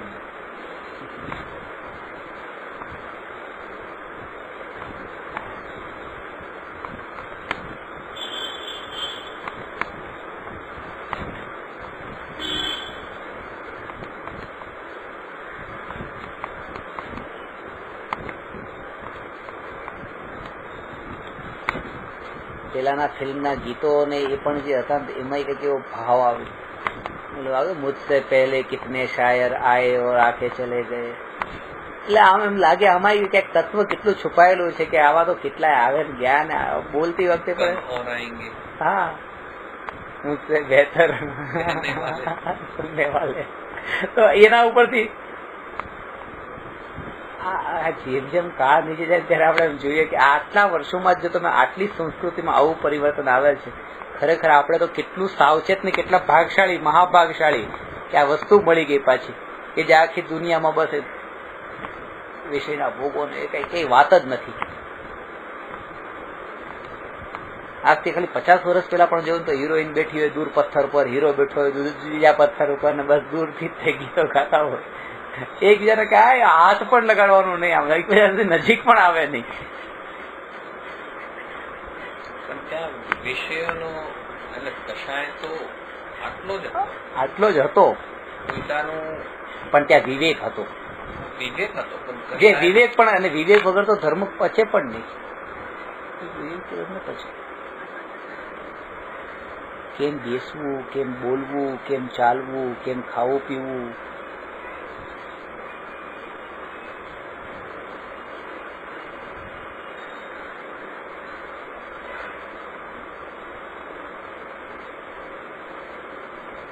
જયારે પોતાની બુદ્ધિના બળે તે તર્ક ને યુક્તિ ને બધું લાગવા માંડે ને ત્યારે ગ્રહસ્થો અત્યારે ઉભા ઉભા બુફે ભોજન કરે છે કે બગાડ ઓછો થાય એટલા માટે. ઉભા ઉભા જમે તો ઓછું જમાય, બેઠે વધારે ખાય, ઉભા ઉભા ઓછું ખવાય.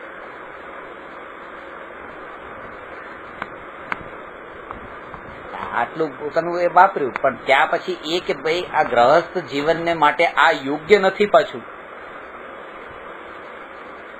આ વિવેક નથી. પણ વિવેકને સાઈડમાં રાખીને પોતાની બુદ્ધિને તર્ક વડે એ રીતે સમાધાન કરી નાખ્યું.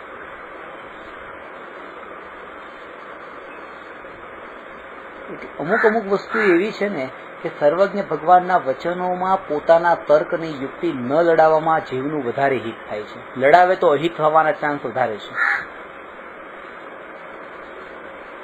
ત્યાં સ્વીકાર જે છે ને કે આ તમે આવું તમારું આચરણ હોય, આવું આચરણ હોય, પેલા એના ક્વેશ્ચન ન ઉઠાવે, કારણ કે એ જાણતો હોય કે હું અજ્ઞાની છું ને સર્વજ્ઞ છે, હું અલ્પજ્ઞ છું. લોંગ રૂટ છે. ત્યાં એ પોતે જ્ઞાન કરતા ત્યાં શ્રદ્ધાથી પોતે શ્રદ્ધાના બળે શરૂઆત કરે. જ્ઞાનમાં રમવાની કોશિશ ન કરે, જ્ઞાનના અંદર પોતે પાછો ફેંકાઈ જશે. સર્વજ્ઞના જ્ઞાન આગળ એનું જ્ઞાન શું?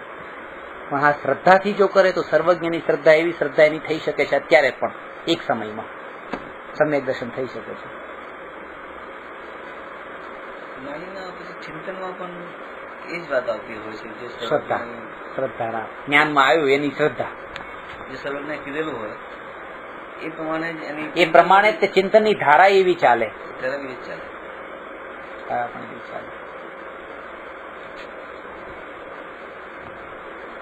એક ભાઈ પ્રવચન આપતા હતા તો એ કહેતા હતા કે મને કે બહુ શાસ્ત્ર, મને કે આત્મજ્ઞાન થઈ ગયું છે, બહુ શાસ્ત્રનો મને અભ્યાસ નથી, એટલે તમે મને કોઈ પ્રશ્ન પૂછો, કોઈ પ્રશ્નના જવાબ મને ન પણ આવડે, બની શકે. સમયસારમાં આટલાની ગાથામાં શું કીધું છે ને અહીંયા શું કીધું છે ન પણ આવડે, બરાબર છે. પણ જ્ઞાનીને પ્રયોજનભૂત તત્વના સંબંધમાં જ્ઞાનીનો ઉપદેશ ખોટો તો ન હોય. પ્રશ્ન હું તમને પૂછું, તમે જ્ઞાની છો, તમને જવાબ ન આવડે તો બની શકે, પણ તમે જે મને બતાવી રહ્યા છો એ ખોટું ન હોય, અને એ પણ ખાસ પ્રયોજનભૂત તત્વના સંબંધમાં. તમે મને એમ કહો કે ટોક્યો અમેરિકામાં છે તો એ ખોટું હોય તો એ ચાલે,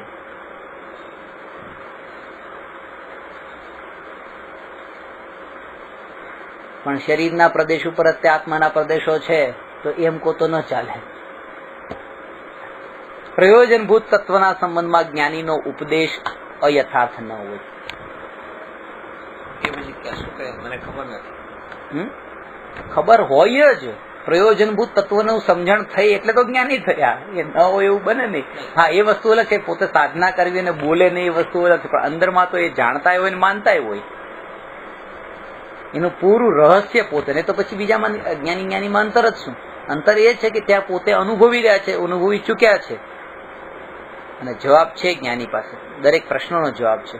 કારણ કે જ્ઞાનીએ એક આત્માને દેખતા જ આખા જગતને દેખી લીધું છે, જગતના સ્વરૂપને દેખી લીધું છે. જયારે બધું જોડતા રહે પછી જયારે તમે જ્ઞાનીની સામે જ્ઞાનીના વખાણ પણ કરતા હો, જ્ઞાની નિંદા પ્રશંસા કઈ પણ કરતા હો, ગમે તે રૂપમાં, સાચા ખોટા કોઈ પણ પ્રકારે, પણ જ્ઞાની તમારા હૃદયને ઓળખી લે છે.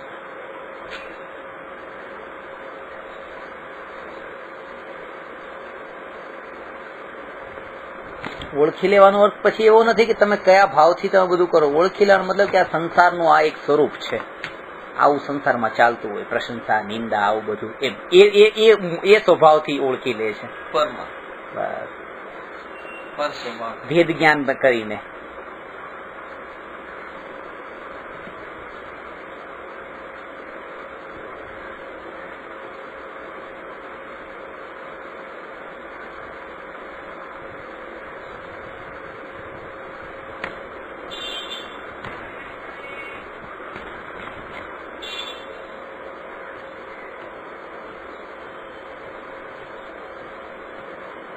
આના માટે જેમાં પરાધીનતા નથી એવો એક આધાર આ શાસ્ત્રનું વાંચન, પ્રવચનનું કેસેટ સાંભળો, શાસ્ત્રનું વાંચન કરો,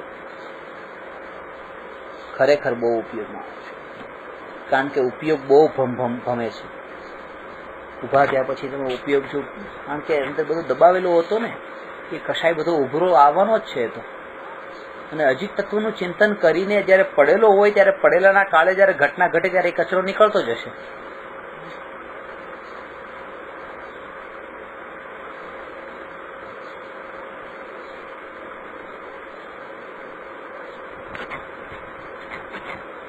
એટલે જ આગળનો પ્રશ્ન આવશે, આ સદનિમિત્તની જરૂર છે.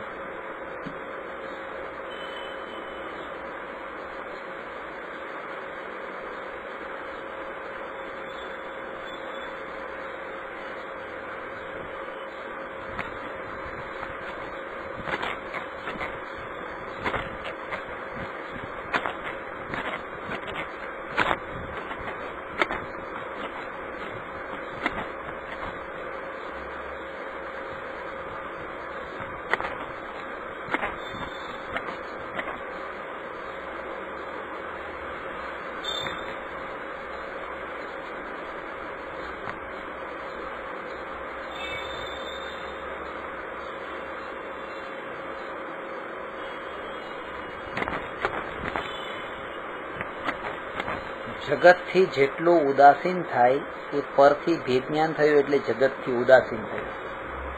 સ્વ પરનો ભેદ થવાનો અર્થ પરથી તો ઉદાસીન થયો છે અને સ્વમાં સ્વનો આશ્રય લેતા સ્વમાં એ પ્રફુલ્લિત થયો છે. બેના એ સ્વનો વિચાર કરતા એ પ્રફુલ્લિતતા પરથી ઉદાસીનતા. ઉદાસીનતા એટલે હવે એને ગમતું નથી એમ નહીં, પરને જાણતા પણ પોતાનો આત્માની ઉર્ધ્વતા રાખીને પરને જાણે છે, આત્માની મહિમા રાખીને પરને જાણે છે.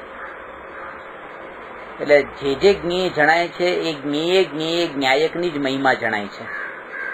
જ્ઞેય એ પર છે, જ્ઞાયક સ્વ છે, તો જ્ઞેય જ્ઞાયકની મહિમા જણાય છે. જાણનાર જાણનાર જાણનાર એમ, જેને જાણનાર તેમને જાણનાર, આવી અંદરમાં ચિંતનની ધારા ચાલુ રહી છે.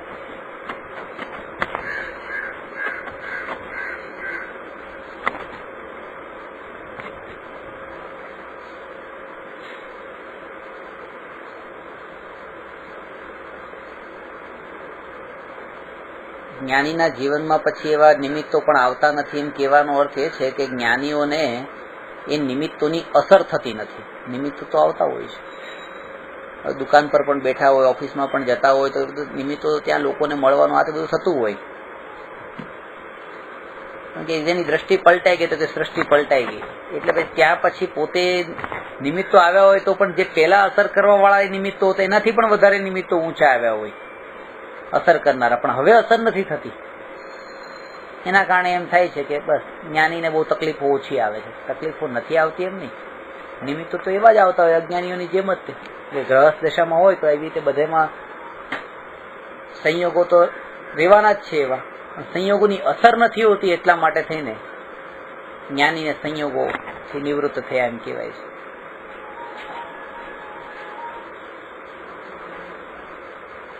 એટલે ત્યાં એકલાપણું એનું નામ છે. હવે પત્ની ગમે તે કહે તો એ ચૂપચાપ સાંભળી લે છે, ચૂપચાપ સાંભળી લે છે. ત્યાં પોતાની હાર જીતનો એવો પ્રશ્ન જ ઉભો નથી થતો. ત્યાં તો કશાય ઉત્પન્ન થયો એ જ હાર, ને ન થયો તો જીત.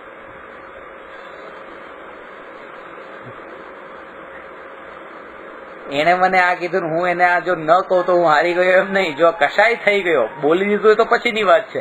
કશાય ઉભો થયો એમાં જ મારી હાર છે. એ જડ મૂળથી કાઢે છે એને.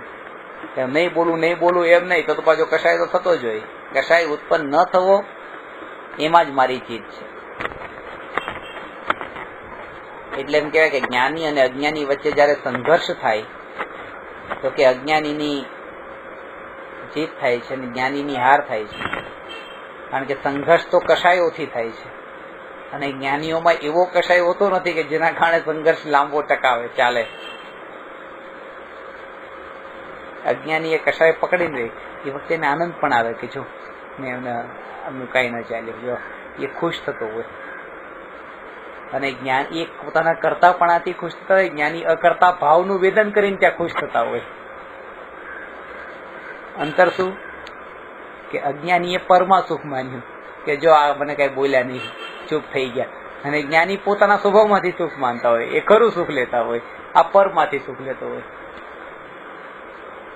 એ દ્રષ્ટિ પણ એની ત્યારે ખુલેલી ન હોય, એટલા માટે જ અજ્ઞાની કહેવાતો હોય. નહીં તો એ છોડી દે એ વખતે જ, એને દેખાતું નથી બધું.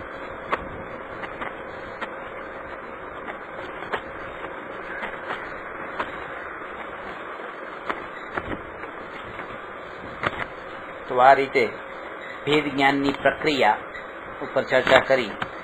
હવે આગળ આવશે 199મો પ્રશ્ન. નિમિત્ત અકર્તા છે તો સદનિમિત્તોમાં રહેવાની જરૂર શું છે? ભેદ જ્ઞાન કર્યું, એક પરમાણુ સ્વતંત્ર છે. હું આત્મા શરીરથી જુદો છું અને શરીરના અનંત પરમાણુ પણ એકબીજાથી જુદા છે. આવું ભેદ જ્ઞાન કર્યા પછી હવે સદનિમિત્ત ખબર પડી કે નિમિત્ત કોઈ કઈ કરતું નથી, બધું સ્વતંત્ર છે. તો પછી સદનિમિત્તમાં રહેવાની શું જરૂર છે? જ્ઞાનીઓનો આ ઉપદેશ છે.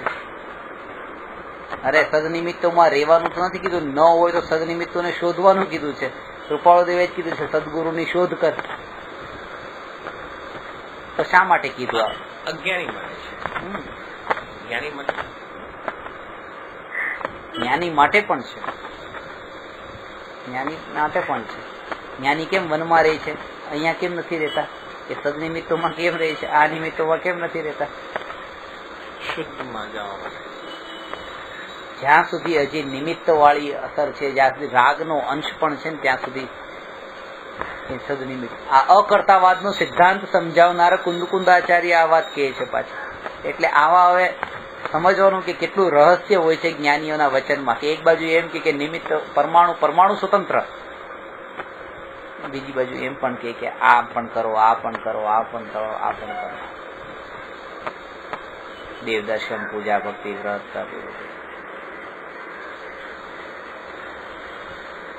ઉપદેશ આપવાની પદ્ધતિ છે, શૈલી છે. એટલે જ કૃપાળુએ કીધું જ્યાં જ્યાં જે જે યોગ્ય છે ત્યાં સમજવું તે.